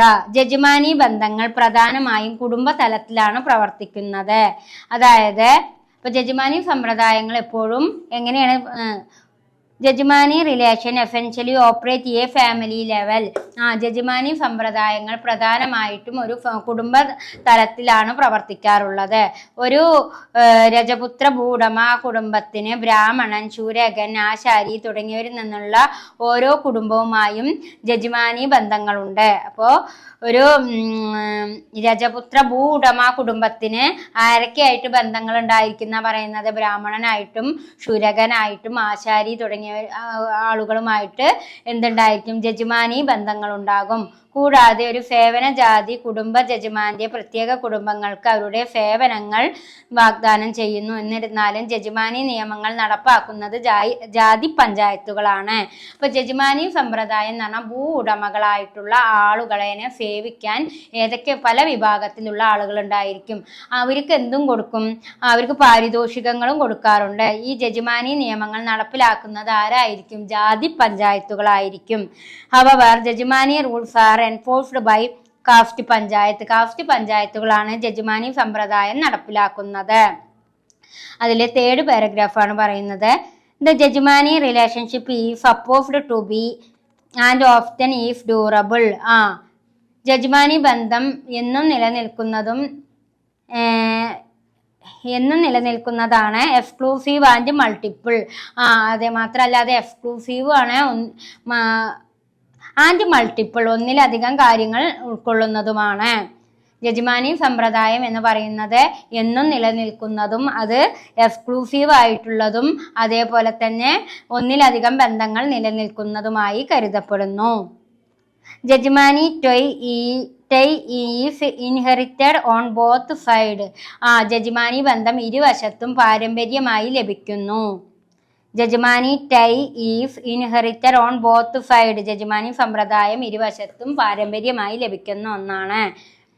പാർട്ടൺ and client അതേപോലെ തന്നെ അതായത് രക്ഷാധികാരിയും ക്ലയന്റും അതായത് ജജ്മാനി സമ്പ്രദായം എന്ന് പറയുന്നത് ഇരുവശത്തും പാരമ്പര്യമായിട്ട് ലഭിക്കുന്ന ഒന്നാണ്. അതുകൊണ്ടാണ് അവിടെ എന്ത് പറയാനുള്ള കാരണം? പാർട്ടറും ഉണ്ടായിരിക്കും അതേപോലെ അവിടെ എന്തുണ്ടായിരിക്കും? രക്ഷാധികാരിയും അതേപോലെ തന്നെ സേവകനും ഉണ്ടായിരിക്കും. ജജുമാനും ഉണ്ടാവും സേവകനും ഉണ്ടാവും. അതാണ് ടൈ എന്ന് പറയാനുള്ള കാരണം. The relationship is between specific family. അതേപോലെ ഈ ബന്ധം പ്രത്യേക കുടുംബങ്ങൾക്കിടയിലാണ്. ഇത്തരത്തിലുള്ളൊരു ബന്ധം എന്ന് പറയുന്നത് പ്രത്യേക കുടുംബങ്ങൾക്കിടയിലാണ് നടക്കുന്നത്. Moreover it is more than exchange of grain and money in lieu of service. അതേപോലെ തന്നെ മാത്രമല്ല സേവനത്തിന് പകരം ധ്യാനത്തിൻ്റെയും പണത്തിൻ്റെയും കൈമാറ്റങ്ങളത്തേക്കാൾ കൂടുതൽ മാത്രമല്ല ഇവിടെ സേവനത്തിന് പകരമായിട്ട് നൽകുന്നത് പണമോ അതേപോലെ തന്നെ ധാന്യങ്ങളൊക്കെ ആയിരിക്കും എന്നാണ് പറയുന്നത്. On various ritual occasion such as marriage, birth and death the service caste under their services to their jajman and get gift in addition to customary payment. അതേപോലെ തന്നെ വിവാഹം, ജനനം, മരണം തുടങ്ങിയ വിവിധ ആചാരപരമായ അവസരങ്ങളിൽ സേവന ജാതികൾ അവരുടെ യജമാനു സേവനങ്ങൾ നൽകുകയും പതിവ് പണമുടക്കലുകൾക്ക് പുറമെ സമ്മാനങ്ങൾ നേടുകയും ചെയ്യുന്നു. അപ്പോൾ ഒരു ജജമാൻ എന്ന് പറഞ്ഞാൽ ജന്മിയുടെ കുടുംബത്തില് വിവാഹമോ മരണമോ ജനനമോ ഉണ്ടായി കഴിഞ്ഞാൽ അവരെ സേവിക്കുന്ന സേവകര് അവിടെ അവർക്ക് വേണ്ട എല്ലാ കാര്യങ്ങളും ചെയ്തു കൊടുക്കുമ്പോൾ അവർക്ക് എന്ത് നൽകുന്നു? പാരിതോഷികമായിട്ട് സമ്മാനങ്ങൾ തിരിച്ചു ലഭിക്കുന്നു. ഇത്രയും കാര്യങ്ങളൊക്കെയാണ് ജജമാനി സമ്പ്രദായത്തിലൂടെ പറയുന്നത്. ഇത്ര ഓർത്ത് വെച്ച് മതി. ജജമാനി സമ്പ്രദായം എന്ന് പറഞ്ഞു കഴിഞ്ഞാല് അതായത് ഏറ്റവും കൂടുതൽ പ്രാധാന്യം അറിയിക്കുന്നത് ജജമാനികളായിരിക്കും. അവർക്ക് താഴെ ആരുണ്ടായിരിക്കും? രക്ഷാധികാരികൾ അഥവാ രക്ഷാധികാരികളാണ് ജജമാനികൾ. അവർക്ക് കീഴിലായിരിക്കും സേവകരുണ്ടായിരിക്കുക. സേവക ജാതികൾ എന്ന് പറയുമ്പോൾ പല വിഭാഗത്തിൽപ്പെട്ടവരുണ്ടായിരിക്കും. അവർ ആരെ സേവിക്കുക ചെയ്യുക? ഈ ജജമാനെ ഭൂടമയെ സേവിക്കുകയാണ് ചെയ്യുക. അത്തരം സമ്പ്രദായത്തെയാണ് ജജമാനി സമ്പ്രദായം എന്ന് പറയുന്നത്. അടുത്ത ടോപ്പിക്കാണ് changes in village power structure and leadership. Changes in village power structure and leadership. എന്താണ് changes in village power structure and leadership എന്ന് നമുക്ക് നോക്കാം. അതായത് ഗ്രാമശക്തി ഘടനയിലും നേതൃത്വത്തിലുമുള്ള മാറ്റങ്ങൾ. Changes in village power structure and leadership. അപ്പൊ എന്താണ് ഗ്രാമശക്തി ഘടനയിലും നേതൃത്വത്തിലുമുള്ള മാറ്റങ്ങൾ എന്ന് നമുക്ക് നോക്കാം. അവിടെ എഴുതിയിട്ടിട്ടുണ്ട്. Marginal changes adaptive nature have occurred in power structure and leadership in village after gaining independence due to various factors. അതായത് സ്വാതന്ത്ര്യം നേടിയതിനു ശേഷം ഗ്രാമങ്ങളിലെ അധികാരഘടനയിലും നേതൃത്വത്തിലും ഭൂപരിഷ്കരണം, പഞ്ചായത്ത് രാജ്, പാർലമെന്ററി രാഷ്ട്രീയ വികസന പരിപാടികൾ, കാർഷിക പ്രസ്ഥാനങ്ങൾ തുടങ്ങിയ വിവിധ ഘടകങ്ങൾ കാരണം അനുരൂപീകരണ സ്വഭാവത്തിന്റെ നാമമാത്രമായ മാറ്റങ്ങൾ സംഭവിച്ചിട്ടുണ്ട്. അതായത് marginal changes adaptive nature have occurred in power structure and leadership in village after gaining independence due to various factors. Example, land reform, panchayat raj, parliamentary politics, development program and agrarian movement. അതായത് സ്വാതന്ത്ര്യം നേടിയതിനു ശേഷം ഗ്രാമങ്ങളിലെ അധികാരഘടനയിലും നേതൃത്വത്തിലും ഭൂപരിഷ്കരണം, panchayat Raj, parliamentary രാഷ്ട്രീയം, മറ്റ് വികസന പരിപാടികൾ, കാർഷിക പ്രസ്ഥാനങ്ങൾ തുടങ്ങിയ വിവിധ ഘടകങ്ങൾ കാരണം മാറ്റങ്ങൾ സംഭവിച്ചിട്ടുണ്ട്. അപ്പോൾ ലാൻഡ് റീഫോമും പഞ്ചായത്ത് രാജും പാർലമെന്ററി പൊളിറ്റിക്സും മറ്റ് ഡെവലപ്മെന്റ് പ്രോഗ്രാമുകളും അഗ്രേറിയൻ മൂവ്മെന്റും കാർഷിക പ്രസ്ഥാനങ്ങൾ കാരണം ഈ ഗ്രാമസമൂഹം സ്വാതന്ത്ര്യം നേടിയതിനു ശേഷം ഗ്രാമങ്ങളുടെ അധികാരഘടനയിലും നേതൃത്വത്തിലും എന്ത് സംഭവിച്ചിട്ടുണ്ട്? മാറ്റങ്ങൾ സംഭവിച്ചിട്ടുണ്ട്. എന്തൊക്കെ വന്നതുകൊണ്ട്? ലാൻഡ് റീഫോമും പഞ്ചായത്ത് രാജും പാർലമെന്ററി പൊളിറ്റിക്സും ഡെവലപ്മെന്റ് പ്രോഗ്രാംസും അഗ്രേറിയൻ മൂവ്മെന്റ് ഒക്കെ രൂപം കൊണ്ടതുകൊണ്ട് ഈ ഗ്രാമങ്ങളിലെ ഘടനയിലും അധികാരഘടനയിലും നേതൃത്വത്തിലും എന്ത് സംഭവിച്ചിട്ടുണ്ട്? സ്വാതന്ത്ര്യത്തിന് ശേഷം മാറ്റങ്ങൾ സംഭവിച്ചിട്ടുണ്ട്. അതാണ് അവിടെ പറയുന്നത്. അടുത്തത് അക്കോർഡിംഗ് ടു സിംഗ്. 1986 സിംഗ് അഭിപ്രായപ്പെടുന്നു. Upper caste now exercise power not by traditional legitimization of their authority but through manipulation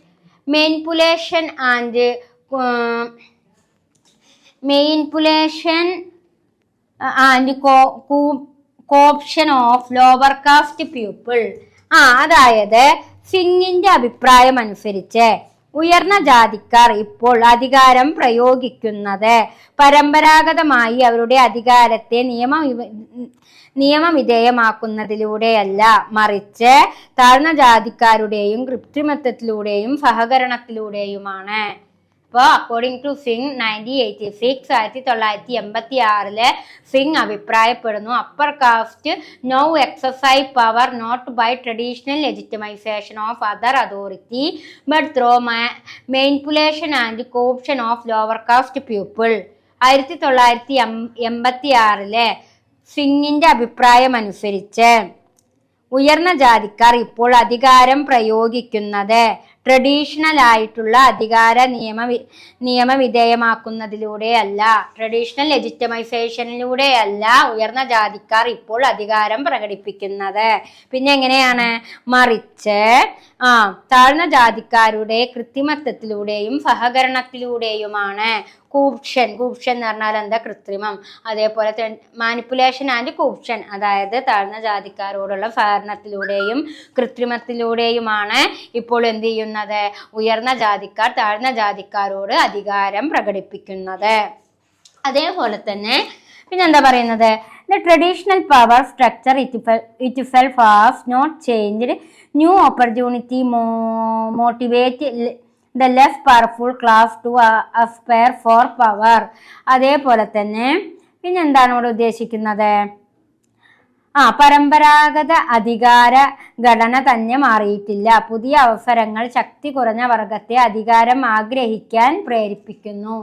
ഇന്ന് ശക്തി കുറഞ്ഞ വർഗത്തെ എന്തിനെ പ്രേരിപ്പിക്കുകയാണെന്നാ പറയുന്നത്? അധികാരങ്ങൾ നേടിയെടുക്കാൻ ലോവർ കാസ്റ്റിനെ ഇന്ന് പ്രേരിപ്പിക്കാൻ തുടങ്ങി.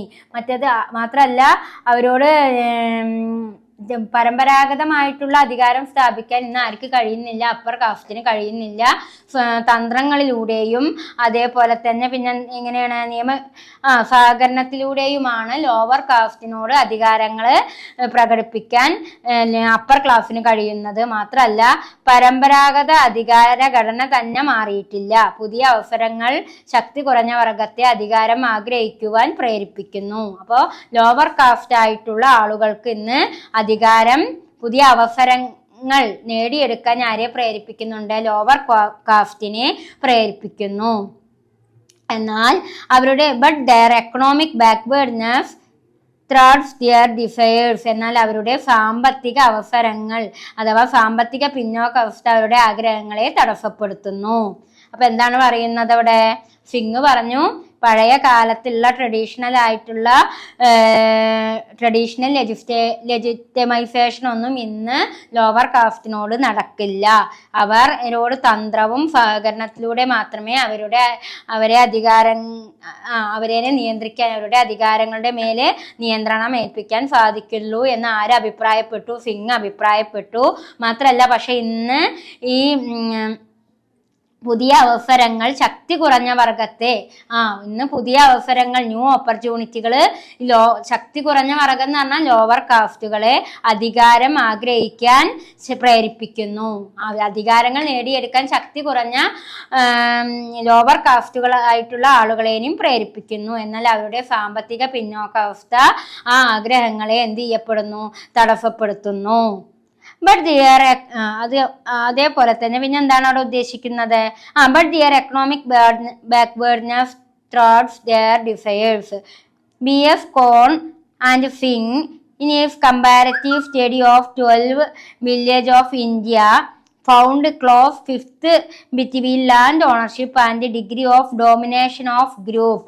അതേപോലെ തന്നെ പിന്നെന്താണ് പറയുന്നത്? B.F. കോണും അതേപോലെ തന്നെ പിന്നെ ആരാണ്? സിംഗും എന്നിവർ ഭൂവുടമസ്ഥതയ്ക്കും ഗ്രൂപ്പുകളുടെ ആധിപത്യത്തിന്റെ അളവിനും ഇടയിലുള്ള അടുത്ത പൊരുത്തം കണ്ടെത്തി. എന്നാൽ ഈ സിംഗും കോണും എന്താണ് അവിടെ കണ്ടെത്താൻ ശ്രമിച്ചത്? അതായത് ഇവർ രണ്ടാളും എന്നിവർ ഭൂവുടമസ്ഥതയ്ക്കും ഗ്രൂപ്പുകളുടെ അതായത് B.F. കോണും സിംഗും എന്തിനാണ് അവിടെ ശ്രമിച്ചതെന്ന് പറയുന്നത്? ഭൂവുടമസ്ഥതയ്ക്കും ഗ്രൂപ്പുകളുടെ ആധിപത്യത്തിന്റെ അളവിനും ഇടയിൽ അടുത്ത പൊരുത്തം കണ്ടെത്തി. ഇപ്പോൾ ചെറുപ്പക്കാരും സാക്ഷരരായ ആളുകളും കൂടുതൽ നേതൃത്വപരമായ പങ്കു നേടുന്നതായി കാണപ്പെടുന്നു. ഗ്രാമപ്രദേശങ്ങളിലെ അധികാരഘടനയിലെ മാറ്റത്തിന്റെ മാതൃകയിലും ചില പ്രാദേശിക വ്യതിയാനങ്ങൾ നിരീക്ഷിച്ചിട്ടുണ്ട്. അപ്പൊ സിംഗും അതേപോലെ തന്നെ കോണും പറയാണ്, ഇപ്പോ ഈ താഴേക്കിടയിലുള്ള ആളുകള് കുറെയൊക്കെ അവരിൽ മാറ്റം വന്നു. അവരെന്തിന് ശ്രമിക്കുന്നുണ്ട്? സാക്ഷരത നേടിയതും അതേപോലെ തന്നെ അവരിൽ ഉണ്ടായിട്ടുള്ള സാക്ഷരതയും കൂടുതൽ നേതൃത്വങ്ങൾ നേതൃത്വത്തിൽ പങ്കെടുക്കാൻ അവർക്ക് കഴിയുന്നുണ്ട്. മാത്രമല്ല ഗ്രാമപ്രദേശങ്ങളിലെ അധികാര ഘടനയിലെ മാറ്റങ്ങൾ കാണപ്പെടാം എന്നാണ് ആര് പറയുന്നത്? ഫിങ്ങും കൂപ്പും പറയുന്നത് കേട്ടോ. അപ്പൊ ഇത്രയേ ഉള്ളൂ ഗ്രാമശക്തി ഘടനയിലും നേതൃത്വത്തിലുള്ള മാറ്റം എന്ന് പറഞ്ഞാൽ ഒരു കാലഘട്ടത്തില് അപ്പർ കാസ്റ്റ് മാത്രമാണ് ഗ്രാമങ്ങൾ അടക്കി വാണിരുന്നതെങ്കിൽ ഇന്ന് ലോവർ കാസ്റ്റ് താഴേക്കിടയിലുള്ള ആളുകളും ഗ്രാമങ്ങളിൽ പല നേതൃത്വങ്ങളും വഹിക്കാൻ തുടങ്ങിയിട്ടുണ്ട് എന്നാണ് ഈ ഒരു ടോപ്പിക്കിലൂടെ പറയുന്നത്. ആദ്യകാലങ്ങളിൽ അപ്പർ കാസ്റ്റ് മാത്രമാണ് ഗ്രാമത്തെ നിയന്ത്രിച്ചിരുന്നതെങ്കിൽ ഇന്ന് ലോവർ കാസ്റ്റും ഗ്രാമ സമൂഹങ്ങളെ നിയന്ത്രിക്കുന്നതിനും നിയമങ്ങൾ നടപ്പാക്കുന്നതിനും അവർക്ക് സാമ്പത്തികമായ പിന്നോക്കാവസ്ഥ ഉണ്ടെങ്കിൽ പോലും ഗ്രാമ സമൂഹങ്ങളെ നിയന്ത്രിക്കുന്നതിലും അവരും ഇന്ന് ലോവർ കാസ്റ്റും ശക്തിപ്പെട്ടിട്ടുണ്ട് എന്നാണ് അഭിപ്രായപ്പെട്ടത്? കൂപ്പും സിങ്ങും അഭിപ്രായപ്പെട്ടത്. അപ്പൊ ഇത്രയും കാര്യങ്ങളാണ് ഈ ഒരു ചാപ്റ്ററിന്റെ ഈ ഭാഗത്തുള്ള കാര്യങ്ങളായിട്ട് ചൂണ്ടിക്കാണും. യജമാനി സമ്പ്രദായവും changes in village power structure and ലീഡർഷിപ്പും ഇതൊക്കെ മനസ്സിലാക്കുക. ഇനിയും അതിലൊരുപാട് ടോപ്പിക്കുകൾ എടുക്കാനുണ്ട്. അതൊക്കെ എന്തൊക്കെയെന്ന് നമുക്ക് നോക്കാം. ഓക്കെ, ഹായ് കുട്ടികളെ, നമ്മൾ നെക്സ്റ്റ് ടോപ്പിക്കിലേക്കാണ് പോണത്. The village and the wider political system. അതായത് ഗ്രാമമേഖലയിലെ വിശാലമായിട്ടുള്ള രാഷ്ട്രീയ വ്യവസ്ഥയെ കുറിച്ചാണ് നമ്മൾ ഈ ഒരു ടോപ്പിക്കിലൂടെ അനലൈസ് ചെയ്യുന്നത്. The village and the wider political system. Village എന്ന് പറയുമ്പോൾ നമുക്കറിയാം ഗ്രാമീണ മേഖലയിലുള്ള വിശാലമായിട്ടുള്ള രാഷ്ട്രീയ സമ്പ്രദായത്തെ കുറിച്ചാണ് നമ്മൾ ഇവിടെ അനലൈസ് ചെയ്യാൻ പോകുന്നത്. അപ്പൊ എന്താണ് ഈ ഗ്രാമമേഖലയിലെ വൈഡർ പൊളിറ്റിക്കൽ സിസ്റ്റം എന്ന് നമുക്ക് പരിശോധിക്കാം. ശ്രദ്ധിച്ചോളൂ, എന്തൊക്കെയാണ് അതിൽ വ്യക്തമാക്കുന്നത് എന്ന് നോക്കാം. Indian village had been described by British administrators in the early 19th century of little republic.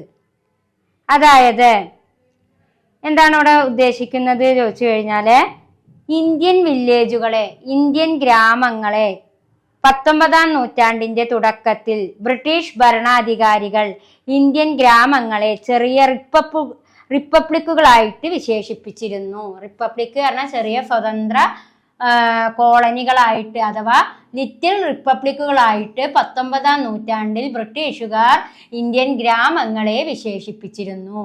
Indian village had been described by British administrators in the early 19th century as little republic with their simple form of self-government and almost no interference from the higher political authority.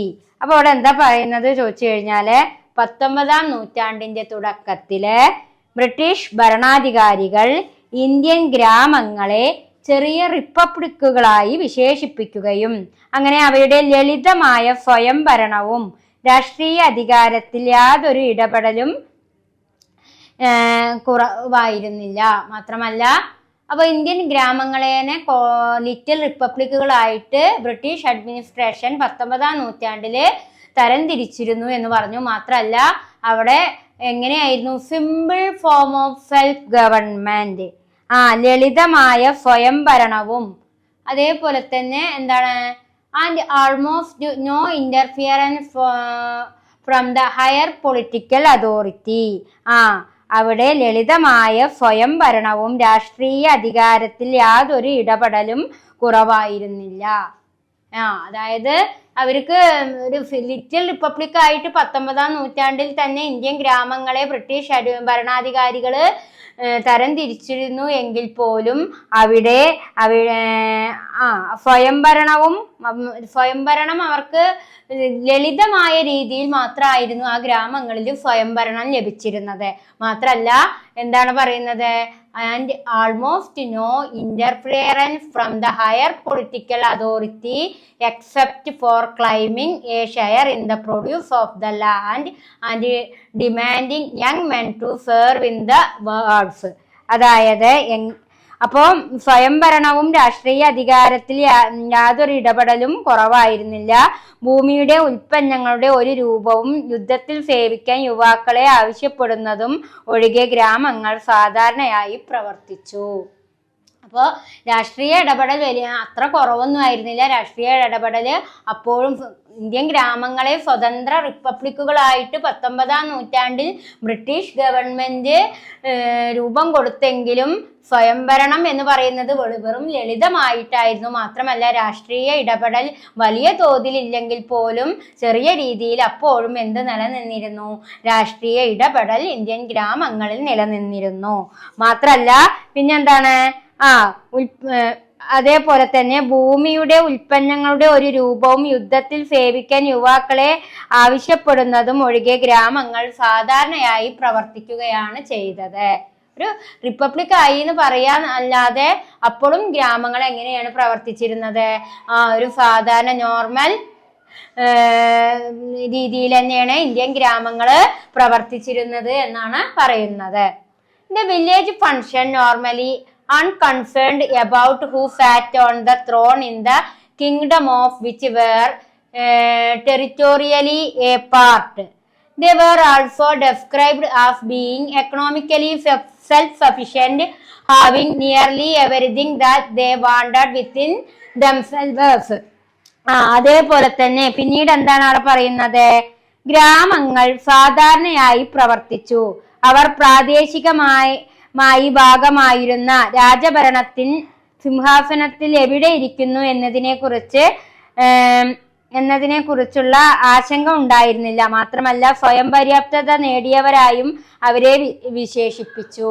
അപ്പൊ ഗ്രാമങ്ങള് എങ്ങനെയായി പ്രവർത്തിച്ച? Village function normally unconcerned about who sat on the throne in the kingdom of which they were territorially a part.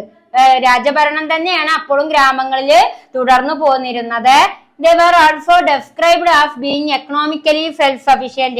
ആ കാലഘട്ടത്തില് സാമ്പത്തികപരമായിട്ടൊരു സ്വയം പര്യാപ്തത നേടിയിരുന്നു. Nearly everything that they wanted within themselves. ഒരു പരിധി വരെ ആളുകള് എക്കണോമിക്കലി സെൽഫ് സഫീഷ്യന്റ് ആയിരുന്നു. രാജഭരണമാണ് നിലനിന്നിരുന്നത് എന്നാണ് ഇവിടെ പറയുന്നത്. This description of Indian village is an oversimplified one, yet it influenced the view of important schools like Karl Marx and Henry Maine and Indian nationalists like Mahatma Gandhi. അതേപോലെ തന്നെ this description of Indian village is an oversimplified. അതുകൊണ്ട് Indian ഗ്രാമങ്ങളെ നമുക്ക് ലളിതമായിട്ട് simplify ചെയ്യാം. കാരണം എന്താണ്? ഈ കാറൽ മാക്സ്, ഹെൻറി മൈനെ തുടങ്ങിയവർ, അതായത് ഇവരൊക്കെ ഗാന്ധിജിയുടെ ആശയങ്ങളെ സ്വാധീനിച്ചിരുന്നു എന്നതാണ് ഇവിടെ വ്യക്തമാക്കുന്നത്. ഹായ് കുട്ടികളെ, നമ്മൾ ഇന്ന് 7th യൂണിറ്റിൽ തന്നെ എടുക്കാൻ പോകുന്ന topic the village in pre British India. അതായത് ബ്രിട്ടീഷുകാർക്ക് മുമ്പുള്ള ഇന്ത്യൻ ഗ്രാമ സമൂഹത്തെ കുറിച്ചാണ് ഇവിടെ പറയുന്നത്. The village in pre British in India. അപ്പോൾ ബ്രിട്ടീഷ് കാലത്തിന് മുമ്പുള്ള ഇന്ത്യൻ ഗ്രാമ സമൂഹങ്ങൾ എന്ന് പറയുമ്പോൾ അവിടെ രാജഭരണമായിരുന്നു നിലനിന്നിരുന്നത്. രാജാവിൻ്റെ നിയന്ത്രണത്തിന് കീഴിലായിരുന്നു ഗ്രാമങ്ങൾ ഉണ്ടായിരുന്നത്. അപ്പോൾ എന്തൊക്കെ കാര്യങ്ങളാണ് ഈ രാജഭരണത്തിന് കീഴിൽ നിലനിന്നിരുന്നത് എന്ന് നമുക്ക് പരിശോധിച്ച് നോക്കാം. To say that in pre British India the village was politically autonomous except for paying tax to the local chieftain or the king and providing him young men for his war is incorrect.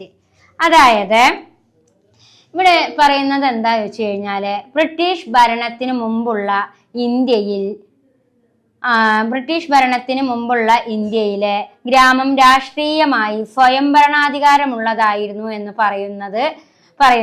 അപ്പോ British ഭരണത്തിന് മുമ്പുള്ള ഇന്ത്യയിലെ ഗ്രാമം എങ്ങനെയായിരുന്നു? രാഷ്ട്രീയപരമായിട്ട് സ്വയം ഭരണാധികാരമുള്ളതായിരുന്നു.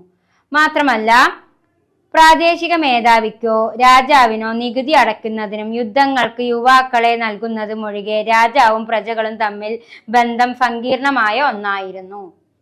അതായത് അപ്പൊ teacher പറഞ്ഞു ബ്രിട്ടീഷ് ഭരണത്തിന് മുമ്പുള്ള ഇന്ത്യയിലെ സ്വയംഭരണാധികാരമുള്ളതായിരുന്നു എന്നാണ് പറയുന്നത്. ബ്രിട്ടീഷ് ഭരണത്തിനു മുമ്പുള്ള ഇന്ത്യയിലെ ഓട്ടോണമസ് എന്ന് പറഞ്ഞാൽ എന്താണ്?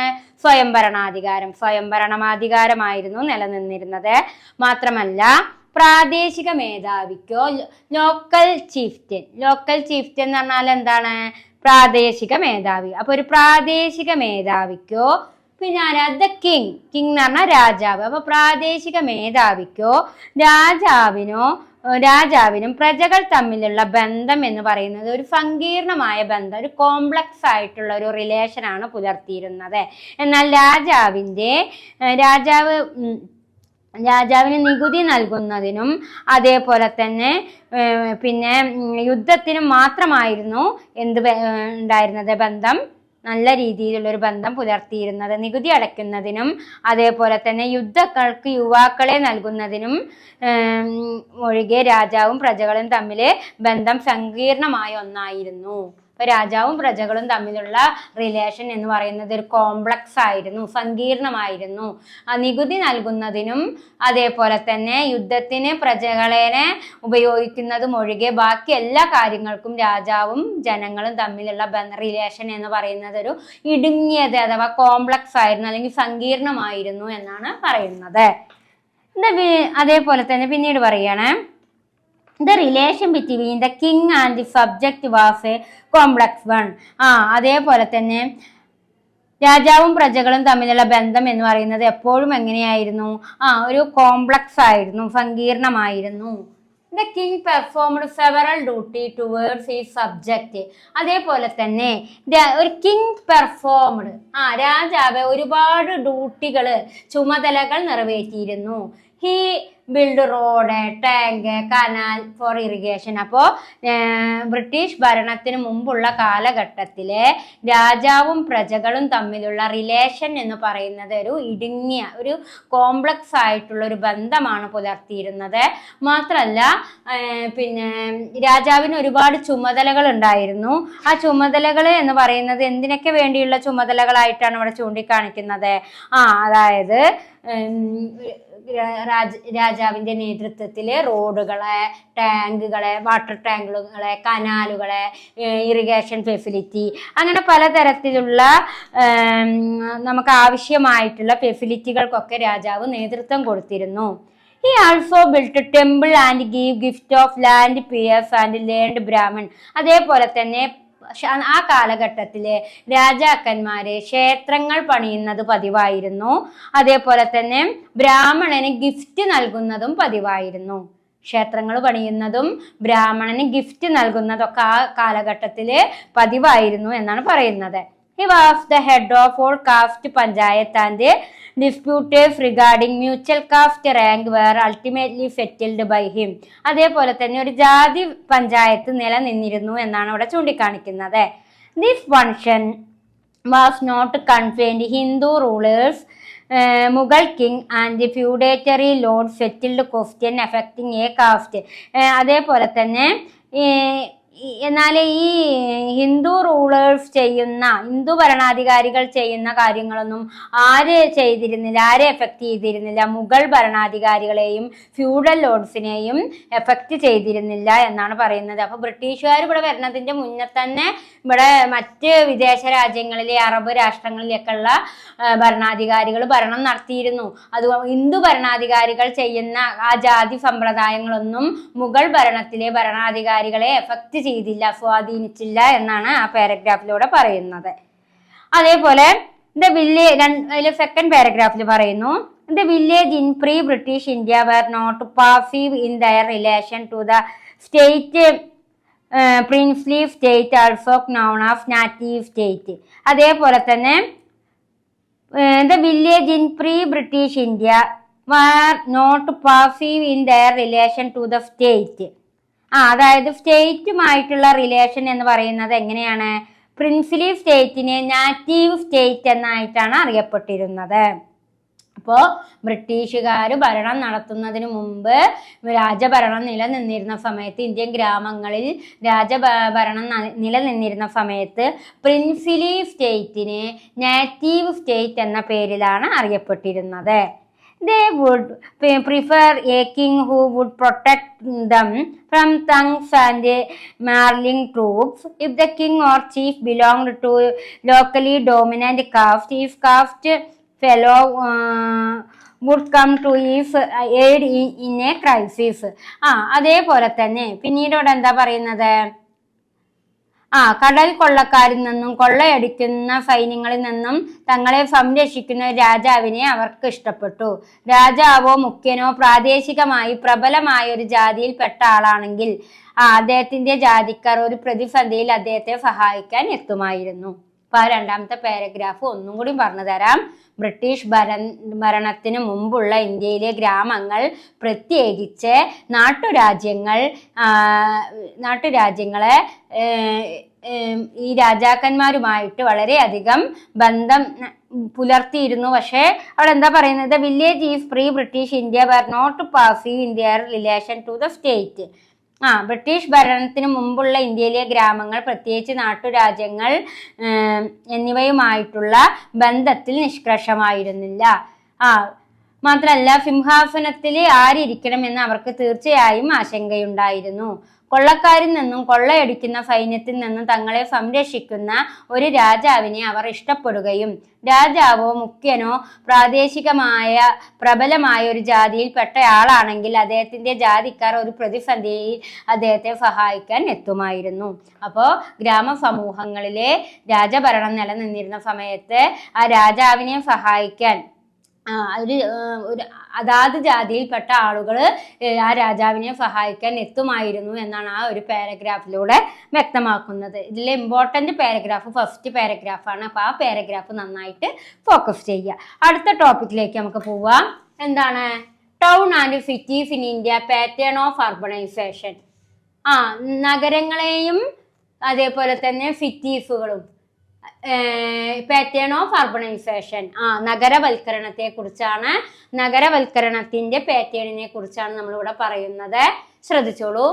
India passed through a phase of rapid urbanisation in the 20th century. 20ാം നൂറ്റാണ്ടോട് കൂടി ഇന്ത്യയിലെ നഗരവൽക്കരണം പെട്ടെന്നായിരുന്നു എന്നാ പറയുന്നത്. India passed through a phase of rapid urbanisation in the 20th century. 20ാം നൂറ്റാണ്ടോട് കൂടി നഗരവൽക്കരണം എന്ന് പറയുന്നത് ഇന്ത്യയിൽ പെട്ടെന്നായിരുന്നു. The modern urban centers performed diversified function in terms of economic, administrative, political, cultural. അതേപോലെ തന്നെ ആധുനിക നഗര കേന്ദ്രങ്ങൾ എന്തിനൊക്കെ ആയിട്ട് നഗരങ്ങളെ തരംതിരിച്ചു? സാമ്പത്തികമായിട്ടും ഭരണപരമായിട്ടും രാഷ്ട്രീയപരമായിട്ടും സാംസ്കാരികപരമായിട്ടുമാണ് നഗര കേന്ദ്രങ്ങളെ ഡൈവേഴ്സിഫൈഡ് ചെയ്തത്. അപ്പോൾ India passed through a phase of rapid urbanisation in the 20th century. 20ാം നൂറ്റാണ്ടില് ഇന്ത്യയിലെ നഗരവൽക്കരണം വേഗത്തിലാണ് ഉണ്ടായത്. മാത്രമല്ല മോഡേൺ അർബൻ സെന്റേഴ്സ്, ആധുനിക നഗര കേന്ദ്രങ്ങൾ എന്തിനൊക്കെ ഡൈവേഴ്സിഫൈഡ് ചെയ്തു? സാമ്പത്തികമായിട്ടും അഡ്മിനിസ്ട്രേറ്റീവായിട്ടും പൊളിറ്റിക്കലായിട്ടും കൾച്ചറലായിട്ടും എന്ത് ചെയ്തു എന്നാ പറയുന്നത്? നഗരമേഖലയെ തരംതിരിച്ചിരുന്നു. It is very difficult to classify the town and cities in terms of a single activity. നഗരത്തെയും സിറ്റിയിലെയും ചെറിയ ആക്ടിവിറ്റികൾ പോലും ചിലപ്പോൾ എന്ത് ചെയ്യപ്പെട്ടു? അവയുടെ പ്രയാസം കാരണം തരംതിരിച്ചിരുന്നു എന്നാ പറയുന്നത്. It is very difficult to classify the town and city in terms of a single activity. Single ആക്ടിവിറ്റികളായിട്ട് നഗരത്തെയും സിറ്റിയെയും ടൗണിനെയും സിറ്റിയെയും ക്ലാസിഫൈഡ് ചെയ്തിരുന്നു. Generally, people classify urban area on the basis of some prominent socio-economic and political features. അതേപോലെ തന്നെ people classify urban, ജനങ്ങൾ നഗരമേഖലത്തെ classify ചെയ്തത് എന്തിൻ്റെയൊക്കെ അടിസ്ഥാനത്തിലാണ്? സാമൂഹികമായിട്ടും സാമ്പത്തികമായിട്ടും പൊളിറ്റിക്കലായിട്ടും രാഷ്ട്രീയപരമായിട്ടും സാമ്പത്തികപരമായിട്ടും സാമൂഹികപരമായിട്ടുള്ള അടിസ്ഥാനങ്ങളുടെ രീതിയിലാണ് നഗരങ്ങളെ ക്ലാസിഫൈ ചെയ്തിരുന്നത്. അങ്ങനെ ക്ലാസിഫൈ ചെയ്തതിന് ഉദാഹരണമാണ് example people mention that there are historical cities. അങ്ങനെ സാമൂഹികമായിട്ടും സാമ്പത്തികപരമായിട്ടും രാഷ്ട്രീയപരമായിട്ടും തരംതിരിച്ചിട്ടുള്ള നഗരങ്ങൾക്ക് ഉദാഹരണങ്ങളാണ് ഏതൊക്കെ? ഡൽഹി, കൊൽക്കത്ത, വാരാണസി, ലക്നൗ. അപ്പോൾ സാമൂഹികമായും സാമ്പത്തികമായും രാഷ്ട്രീയപരമായിട്ടും നഗരങ്ങളെ തരംതിരിച്ചതിന് ഉദാഹരണങ്ങൾ ഏതൊക്കെ നഗരങ്ങളെയാണ് അങ്ങനെ തരംതിരിച്ചത്? ഡൽഹിയെയും കൊൽക്കട്ടയെയും വാരാണസിയെയും ലക്നൌവിനെയും. അതേപോലെ തന്നെ ഇൻഡസ്ട്രിയൽ സിറ്റീസ് ആയിട്ട് അറിയപ്പെടുന്നത് ഗാസിയാബാദ്, മോദിനഗർ, കാൺപൂര്, ജംഷഡ്പൂര്, ഭിലായി എക്സെട്ര. അതൊക്കെ ഇൻഡസ്ട്രിയൽ സിറ്റീസ് എന്നാണ് അറിയപ്പെടുന്നത്. ഇനി റിലീജിയസ് സിറ്റീസ് ആയിട്ട് അറിയപ്പെടുന്നത് മധുര, ഹാർവാർ, അതേപോലെ തന്നെ മധുര, ഹാർവാർ, മധുരൈ, അലഹാബാദ്. അതേപോലെ തന്നെ അവിടെ ഒരു ഡൗട്ട് ഉണ്ട് കേട്ടോ, ഒന്നുകൂടി നോക്കട്ടെ. ഇൻഡസ്ട്രിയൽ സിറ്റീസ് ആയിട്ട് അറിയപ്പെടുന്നത് റിലീജിയസ് സിറ്റീസ് ആയിട്ട് അറിയപ്പെടുന്നത് മധുര, ഹാർഡ്വാർ, മധുരൈ. മധുരായും ഉണ്ട്, ഹാർഡ്വാറും ഉണ്ട്, മധുരയും ഉണ്ട്. മാറരുത്. മധുര, ഹാർഡ്വാർ, മധുരൈ. അതൊക്കെയാണ് റിലീജിയസ് സിറ്റീസ് ആയിട്ട് അറിയപ്പെടുന്നത്. അതേപോലെ തന്നെ cities reputed for film making like Mumbai and Chennai have a special people for village or a small town dweller. അതേപോലെ തന്നെ റെപ്യൂട്ടേഷന്റെ ഭാഗമായിട്ടും അറിയപ്പെടുന്ന നഗരങ്ങൾ ഏതൊക്കെയാണ്? മുംബൈയും ചെന്നൈയും തുടങ്ങി സിറ്റികളാണ് കേട്ടോ. അപ്പൊ കുട്ടികളെ, 20-ാം നൂറ്റാണ്ടിന്റെ തുടക്കത്തില് നമ്മുടെ നഗരമേഖലയിൽ പെട്ടെന്നായിരുന്നു മാറ്റം ഉണ്ടായിരുന്നത്. ആ മാറ്റം എന്തിനൊക്കെ ബേസ് ചെയ്തിട്ടാ? സാമൂഹികമായിട്ടും സാമ്പത്തികപരമായിട്ടും രാഷ്ട്രീയപരമായിട്ടുള്ള കാര്യങ്ങളെ അടിസ്ഥാനപ്പെടുത്തിയായിരുന്നു. അങ്ങനെ സാമൂഹികമായും രാഷ്ട്രീയപരമായും സാംസ്കാരികപരമായും അതിന്റെ അടിസ്ഥാനത്തിൽ തരംതിരിച്ച നഗരങ്ങളാണ് ഏതൊക്കെ? ഡൽഹിയും കൊൽക്കട്ടയും വാരാണസിയും ലക്നൌവും. എന്നാൽ ഇൻഡസ്ട്രിയൽ സിറ്റീസ് ആയിട്ട് അറിയപ്പെടുന്നത് ഗാസിയാബാദും മോദിനഗറും കാൺപൂറും ജംഷഡ്പൂരും ഭിലായിയും ആണ്. എന്നാൽ റിലീജിയസ് സിറ്റി ആയിട്ട് അറിയപ്പെടുന്നത് മധുര, ഹാർഡ്വാർ, മധുരൈ, അലഹാബാദ് ആണ്. എന്നാൽ ഫിലിം മേക്കിംഗ് സിറ്റീസ് ആയിട്ട് അതായത് നമ്മുടെ ഫിലിം മേക്കിംഗ് ആയിട്ടും റെപ്യൂട്ടഡ് സിറ്റി ആയിട്ടും അറിയപ്പെടുന്നത് ഏതാണ്? മുംബൈയും ചെന്നൈയും ആണ്. അപ്പൊ ഇത്രയും കാര്യങ്ങളെയാണ് എന്തായിട്ട് അറിയപ്പെടുന്നത്? പാറ്റേൺ ഓഫ് അർബണൈസേഷൻ എന്ന പേരിൽ അറിയപ്പെടുന്നത് കേട്ടോ. ഇനി നമുക്ക് definition of town or city, നഗരങ്ങളുടെയും ടൗണുകളുടെയും സിറ്റികളുടെയും ഡെഫിനിഷൻ എന്താണ് എന്ന് നമുക്ക് പരിശോധിക്കാം. ഓക്കെ കുട്ടികളെ, നെക്സ്റ്റ് ടോപ്പിക്കാണ് definition of a town or city. അതായത് നഗരത്തിനെ കുറിച്ചും അതേപോലെ സിറ്റികളെ കുറിച്ചുമുള്ള ഡെഫിനിഷനിലേക്കാണ് നമ്മൾ കടക്കുന്നത്. Definition of a town or city. അപ്പോൾ നമുക്കറിയാം, ഇന്ത്യ ആദ്യം ഗ്രാമങ്ങളാൽ ചുറ്റപ്പെട്ടതായിരുന്നു. പിന്നീട് ഒരു അർബണൈസേഷൻ, നാഗരികവൽക്കരണമാണ് ഇന്ത്യയിൽ നഗരങ്ങളും സിറ്റികളൊക്കെ ഉയർന്നു വരാനുണ്ടായ കാരണമെന്ന് നമ്മൾ മനസ്സിലാക്കി. അതുകൊണ്ട് എന്തൊക്കെയാണ് ടൗൺ ഓർ സിറ്റി എന്ന ഈ ഒരു ടോപ്പിക്കിലൂടെ വിശദീകരിക്കുന്നത് എന്ന് നമുക്ക് നോക്കാം. In India, demographic and economic index are important in defining specific areas of town or city. അതായത് ഇന്ത്യയിലെ ഡെമോഗ്രാഫിക് ആയിട്ടും എക്കണോമിക്കലായിട്ടുമുള്ള ഇൻഡെക്സ് എന്ന് പറയുന്നത് എന്തുമായിട്ട് ഡിഫൈൻ ചെയ്യുന്നു? ടൗണുകളായിട്ടും city, specific areas of town or city. അതായത് ഒരു പ്രത്യേക ഏരിയകളായിട്ടുള്ള ടൗണിനെയും സിറ്റിയെയും അടിസ്ഥാനപ്പെടുത്തിയുള്ള പ്രധാനപ്പെട്ട ഘടകങ്ങളാണ് ഇന്ത്യയുടെ demographic and economic index. India demographic, ഭൂമിശാസ്ത്രപരമായിട്ടും എക്കണോമിക്, അതായത് സാമ്പത്തികപരമായിട്ടുള്ള ഇൻഡെക്സ് എന്ന് പറയുന്നത് ടൗണിനെയും സിറ്റിയെയും കേന്ദ്രീകരിച്ചുകൊണ്ടാണ്. Urban area in India have undergone several change and modification over the years. പക്ഷേ നഗരമേഖലയിലാണ് ഇപ്പം അടുത്ത കാലത്തായിട്ട് ഒരുപാട് മാറ്റങ്ങൾ സംഭവിച്ചിട്ടുള്ളത്. Urban area in India have undergone several changes and modification over the years. ഇപ്പോൾ കുറച്ച് കാലഘട്ടങ്ങളായിട്ട് അർബൻ ഏരിയയിൽ, നഗര മേഖലകളിൽ സെവറൽ ചേഞ്ചസ്, ഒരുപാട് മാറ്റങ്ങളും മോഡിഫിക്കേഷനും വന്നു തുടങ്ങി എന്നാണ് പറയുന്നത്. അപ്പോൾ the following definition of town adopted in 1901 census was used until 1951. 1901 മുതൽ 1961 വരെയുള്ള കാലഘട്ടത്തിലെ നമ്മുടെ സിറ്റികളെ കുറിച്ചുള്ള പ്രധാനപ്പെട്ട കാര്യങ്ങളാണ് ഇവിടെ താഴെ കൊടുത്തിരിക്കുന്നത്. Following definition of town adopted, നഗരം അഡോപ്റ്റ് ചെയ്തിട്ടുള്ള പ്രധാനപ്പെട്ട കാര്യങ്ങൾ എന്തൊക്കെയെന്ന് നമുക്ക് നോക്കാം. ഒരു ടൗൺ എങ്ങനെ, ഒരു ഗ്രാമം ടൗൺ ആവണമെങ്കിൽ അതിന് എന്തൊക്കെ ഫീച്ചേഴ്സ് ആണ് ഉള്ളത്, 1901 തൊട്ട് 1961 വരെയുള്ള കാലഘട്ടത്തിൽ ഒരു ടൗണിനെ നഗരമായി കണക്കാക്കാൻ എന്തൊക്കെ കാര്യങ്ങളാണ് പറയുന്നത് എന്നാണ് താഴെ കൊടുത്തിരിക്കുന്നത്. അതില് every municipality, cantonment and civil line not included in a municipality. അതായത് every municipality, cantonment and civil line. അതായത് ഇവിടെ എന്താ പറയുന്നത്, ആ കാലഘട്ടത്തില് മുനിസിപ്പാലിറ്റി ആയിരുന്നില്ല, കണ്ടോൺമെന്റ് ആൻഡ് സിവിൽ ലൈൻ ആയിട്ടാണ്.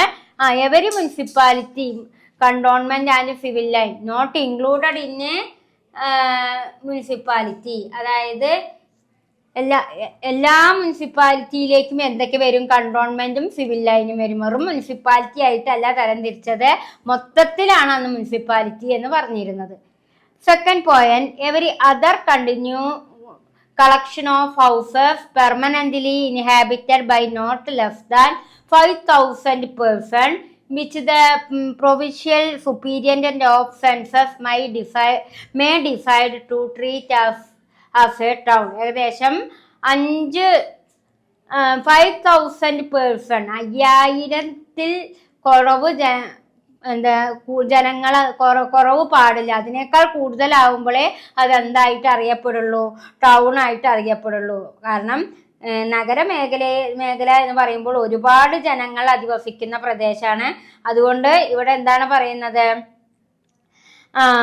അതായത് പ്രവിശ്യ സെൻസസ് സൂപ്രണ്ട് ഒരു പട്ടണമായി കണക്കാക്കണമെങ്കിൽ എത്ര 1000-ൽ കുറയാൻ പാടില്ല എന്നാ പറയുന്നത്, 5000-ൽ കുറയാത്ത ആളുകളുള്ള പ്രദേശത്തെയാണ് എന്തായി കണക്കാക്കുള്ളൂ, ടൗൺ ആയിട്ട് പരിഗണിക്കുകയുള്ളൂ. അതേപോലെ തന്നെ ഓരോ മുനിസിപ്പാലിറ്റിയും കന്റോൺമെന്റും സിവിൽ ലൈനുകളുമാണ് ഉണ്ടാവുക, അല്ലാതെ മുനിസിപ്പാലിറ്റിയിൽ ഉൾപ്പെടുത്തിയിട്ടില്ല. ഓരോ മുനിസിപ്പാലിറ്റിയും കണ്ടോൺമെന്റും സിവിലും ചേരുമ്പോഴേ അന്ന് മുനിസിപ്പാലിറ്റി ആവുള്ളൂ, അല്ലാതെ ഒരു മുനിസിപ്പാലിറ്റി ഇൻക്ലൂഡ് ചെയ്തിരുന്നില്ല. സെക്കൻഡ് പോയിന്റിൽ പറയുന്നത് എന്താണ്, ഒരു ടൗണ് എന്ന് പറയണമെങ്കിൽ അവിടെ എത്ര പെർസെന്റ് ആളുകൾ വേണം, 5,000 കുറയാതെ ആളുകൾ ഉണ്ടെങ്കിൽ മാത്രമേ അത് ടൗൺ ആയിട്ട് അതിനെ വിശേഷിപ്പിക്കുകയുള്ളൂ. അതേപോലെ പിന്നെ എന്താ പറയുന്നത്, പിന്നെ നമുക്ക് എന്താണ് അവിടെ ഉദ്ദേശിക്കുന്നത്, A place which is either municipal corporation or A municipal area or under a town committee or a notified area committee or cantonment board. ഒരു മുനിസിപ്പൽ കോർപ്പറേഷൻ അഥവാ മുനിസിപ്പൽ ഏരിയ ആയിട്ട് തരംതിരിക്കണമെങ്കിൽ എന്തെല്ലാം കാര്യങ്ങളാണ് താഴെ കൊടുത്തിരിക്കുന്നത് എന്ന് നോക്കാം. ഒരു municipal area or municipal corporation ആയിട്ടോ മുനിസിപ്പൽ ഏരിയ ആയിട്ടോ ടൗൺ കമ്മിറ്റി ആയിട്ടോ നോട്ടിഫൈഡ് ചെയ്യണമെങ്കിൽ അതിന് ഒരുപാട് ഫെസിലിറ്റീസ് ഉണ്ട്. കണ്ടോൺമെന്റ് ബോർഡുകൾ ഉണ്ടായിരിക്കും. കണ്ടോൺമെന്റ് ബോർഡ് തീരുമാനിക്കുന്നത് പ്രകാരം ഒരുപാട് ക്വാളിറ്റികൾ ഉണ്ടായിരിക്കും. ആ ക്വാളിറ്റിയുടെ അടിസ്ഥാനത്തിലാണ് ഒരു മുനിസിപ്പൽ കോർപ്പറേഷൻ ആയിട്ടോ ഒരു മുനിസിപ്പാലിറ്റി ആയിട്ടോ ഒരു ഗ്രാമം മാറുക. അപ്പൊ എന്തൊക്കെ ക്വാളിറ്റിയാണ് ഇതിൽ വേണ്ടത് എന്നാണ് പറയുന്നത്. ഇനി place which satisfy following criteria, താഴെ കൊടുത്തിരിക്കുന്ന കാര്യങ്ങൾ സാറ്റിസ്ഫൈഡ് ചെയ്യുമ്പോൾ മാത്രമേ മുനിസിപ്പൽ കോർപ്പറേഷനോ മുനിസിപ്പൽ ഏരിയയോ ആയി മാറൂ. എന്തൊക്കെ കാര്യങ്ങളാണ് അവിടെ പറയുന്നത്? ഈ മിനിമം ഓഫ് 5,000 പേഴ്സൺ. ഒരു മുനിസിപ്പൽ കോർപ്പറേഷൻ ഓർ അല്ലെങ്കിൽ മുനിസിപ്പൽ ഏരിയ ആകണമെങ്കിൽ കുറഞ്ഞത് 5000-ൽ കൂടുതൽ ജനങ്ങളെങ്കിലും അധിവസിച്ചിരിക്കണം.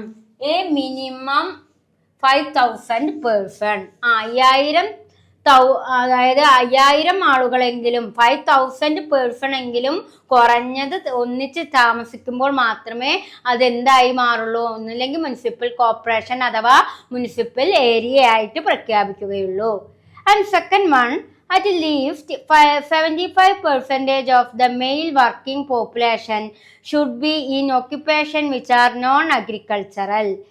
അതേപോലെ 75% ആളുകളെങ്കിലും അഗ്രികൾച്ചർ അല്ലാത്ത തൊഴിലിൽ ഏർപ്പെട്ടിരിക്കണം. at least 75% of male working population should be in occupation which are non-agricultural. 75% പുരുഷന്മാരെങ്കിലും agriculture അല്ലാത്ത ഒക്യുപ്പേഷനിൽ തൊഴിലിൽ ഏർപ്പെട്ടിരിക്കണം. അഗ്രികൾച്ചറിൽ ഏർപ്പെട്ടിരിക്കുന്ന ഏരിയ ആകുമ്പോൾ അത് ടൗണായി മാറില്ല.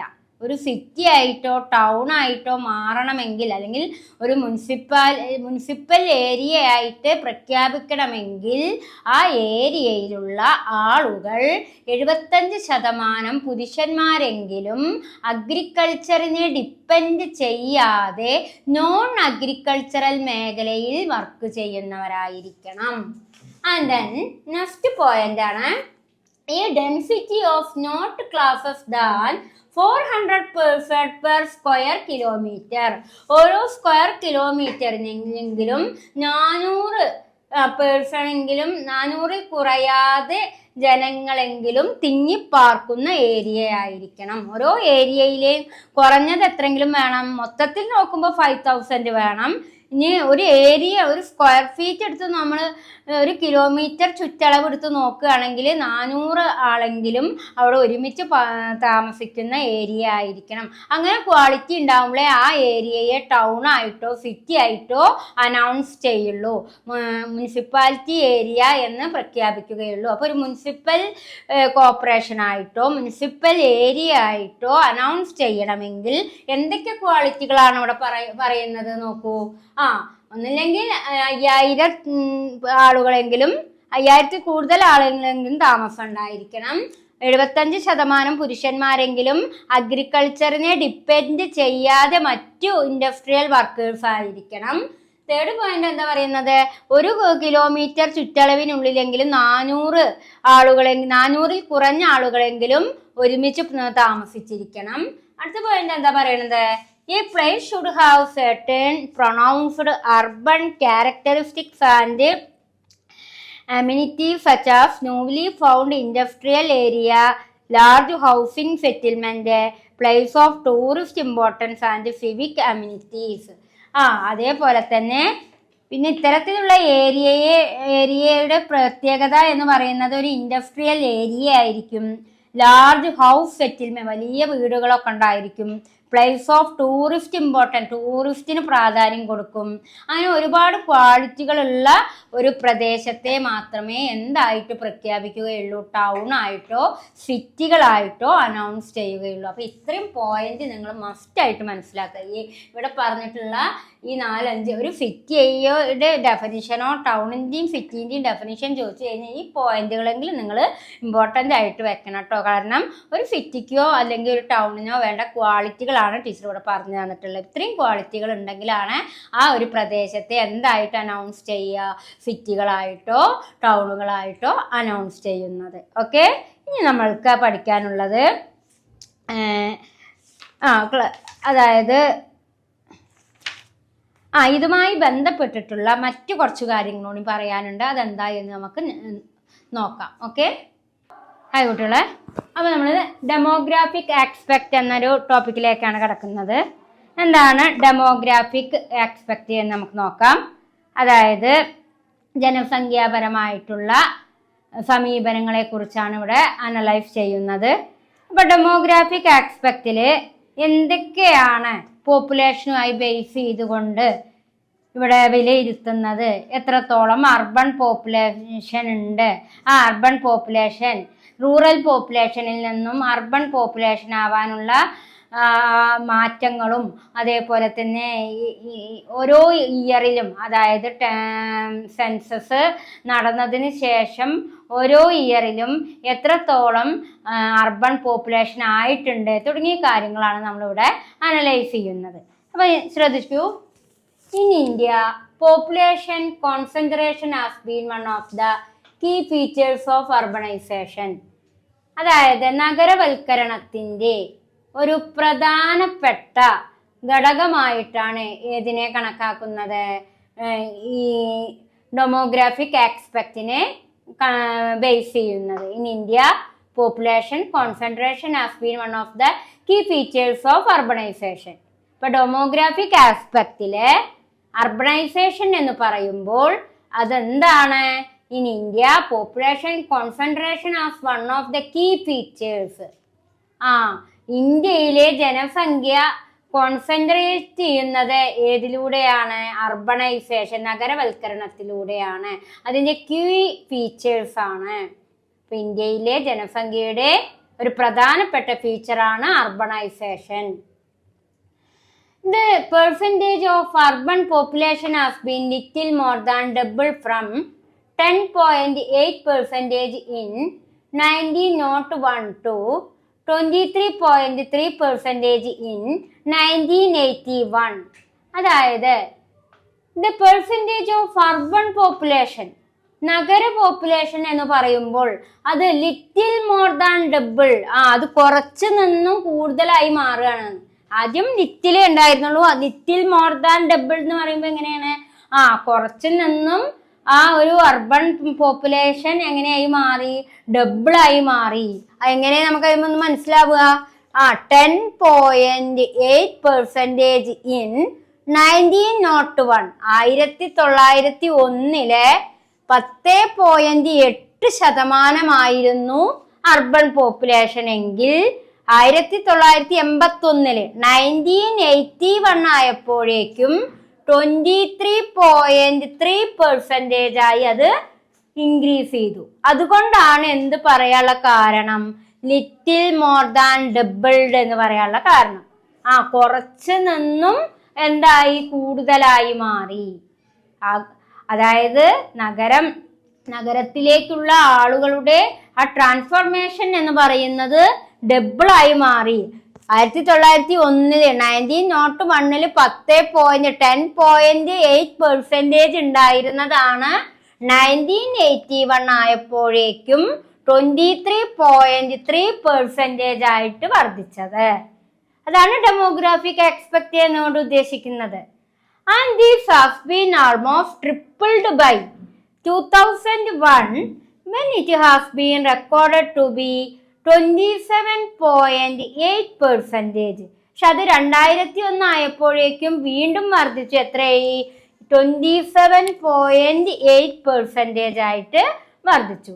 The urban population of India as per 1991 census, 1991 കണക്ക് പ്രകാരം അർബൻ പോപ്പുലേഷൻ എന്ന് പറയുന്നത് ഇന്ത്യയിലെ മൊത്തത്തില് the urban population of India as per the 1991 census to 21,71,77,625.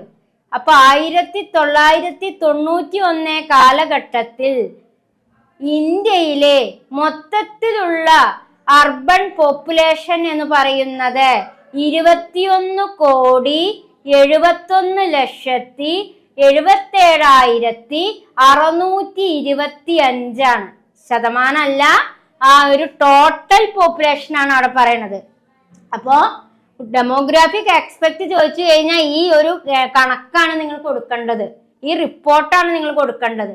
അപ്പോ 1901 10.8% ആയിരുന്നെങ്കിൽ 1981 ആയപ്പോഴേക്കും 23.3% ആയി.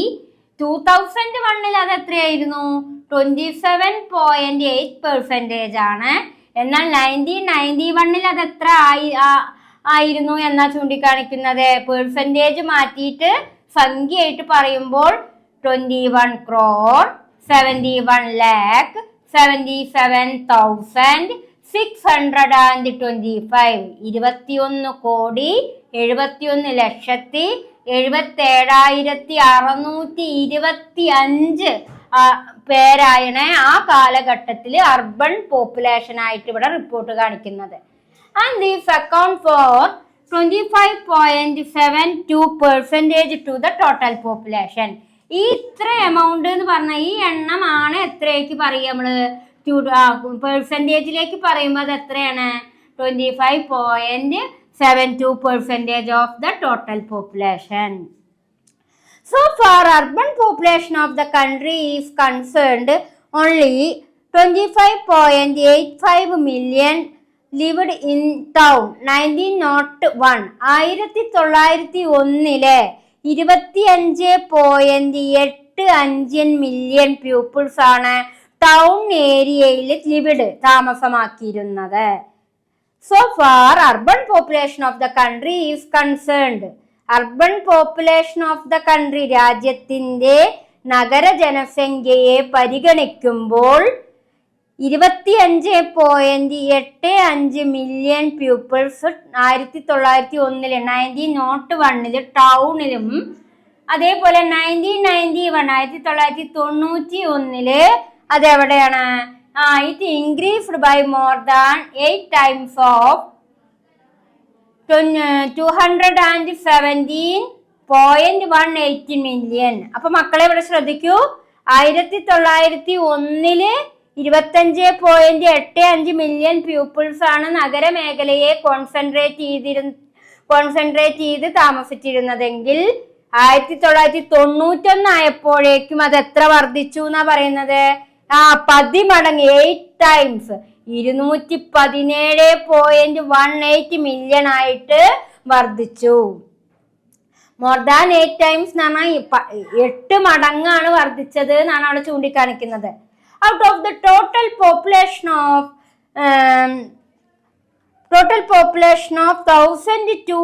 1027 million as on 1st March 2001. 2001 എത്രയാണ്?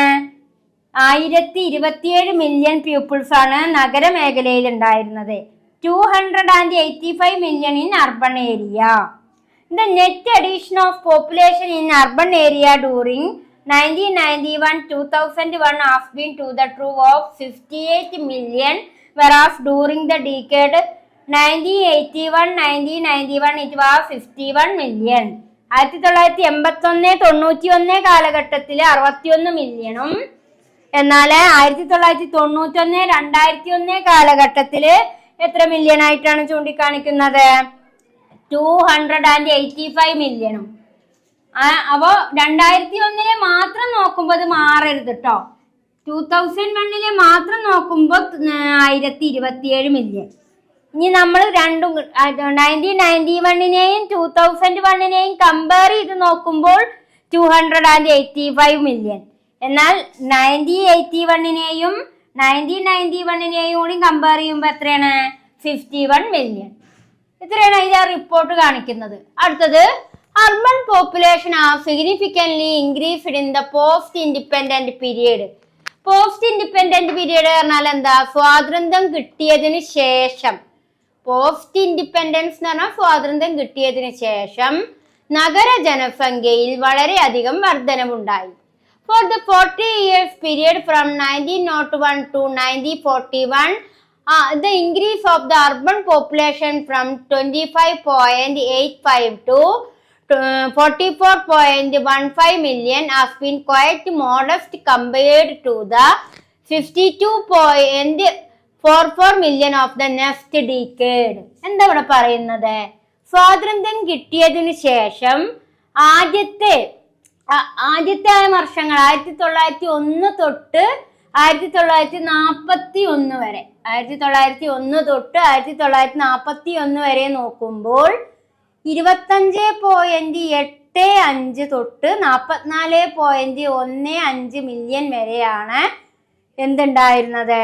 നഗര പോപ്പുലേഷൻ വർദ്ധിച്ചത്. പിന്നീട് അത് 62.44 മില്യൺ ആയിട്ട് നെക്സ്റ്റ് വർഷം പിന്നീടുള്ള വർഷങ്ങളിൽ അത് വർദ്ധിച്ചുകൊണ്ടേയിരുന്നു. 1941 എത്രയാണ്? 25.85 നിന്നാണ് 44.15 മില്യൺ ആയതെങ്കിൽ പിന്നീടുള്ള വർഷങ്ങളിലേക്ക് അത് എത്രയായി? 62.44 മില്യൺ ആയിട്ട് അർബൻ പോപ്പുലേഷൻ വർദ്ധിച്ചുകൊണ്ടിരുന്നു. There has been increase 115.05 million in urban population from 1941 to 1981. 1941 1981 115.05 ആയിട്ട് വീണ്ടും ഏത് വർദ്ധിച്ചു? നഗര പോപ്പുലേഷൻ, അർബൻ പോപ്പുലേഷൻ വർദ്ധിച്ചു. Note that the 64.8% of this population has grown in the 2 decades between 1951 and 1981. അതേപോലെ തന്നെ 1961 1981 കാലഘട്ടത്തില് 64.8% വീണ്ടും നഗര ജനസംഖ്യ വർദ്ധിച്ചതായിട്ടാണ് ഇവിടെ ചൂണ്ടിക്കാണിക്കുന്നത് കേട്ടോ. Similarly, urban population has almost doubled in the decade. അതായത് 1971-91 കാലഘട്ടത്തെ കമ്പയർ ചെയ്യുമ്പോൾ 109.11 മില്യൺ, അതേപോലെ തന്നെ 217.18 മില്യൺ ആയിട്ട് വർദ്ധിച്ചു. അതായത് 1971 അത് 109.11 മില്യണും 91 ആയപ്പോൾ അത് എത്രയാണ് 217.18 മില്യൺ ആയിട്ടും അർബൻ പോപ്പുലേഷൻ വർദ്ധിച്ചുകൊണ്ടേയിരുന്നു. അപ്പൊ എന്തെങ്കിലും മനസ്സിലാക്കാനുള്ളത്, ഓരോ കാലഘട്ടം കഴിയുന്തോറും നഗരത്തിലെ ജനസംഖ്യ ക്രമാതീതമായി വർദ്ധിച്ചുകൊണ്ടിരിക്കുകയാണ് എന്നാണ് ഈ ഡെമോഗ്രാഫിക് ആസ്പെക്റ്റിലൂടെ നമുക്ക് മനസ്സിലാക്കാൻ സാധിക്കുന്നത്. അപ്പൊ കുട്ടികളെ, ഡെമോഗ്രാഫിക് ആസ്പെക്ട് എന്ന ഈ ടോപ്പിക്ക് ആദ്യത്തെ 2 പാരഗ്രാഫാണ് ഞാൻ ഇവിടെ എഴുതിയിട്ട് പറഞ്ഞത്. ഇത്രയും ഭാഗങ്ങൾ നിങ്ങൾ നന്നായിട്ട് മനസ്സിലാക്കാൻ ശ്രമിക്കണം കേട്ടോ. ഓക്കെ.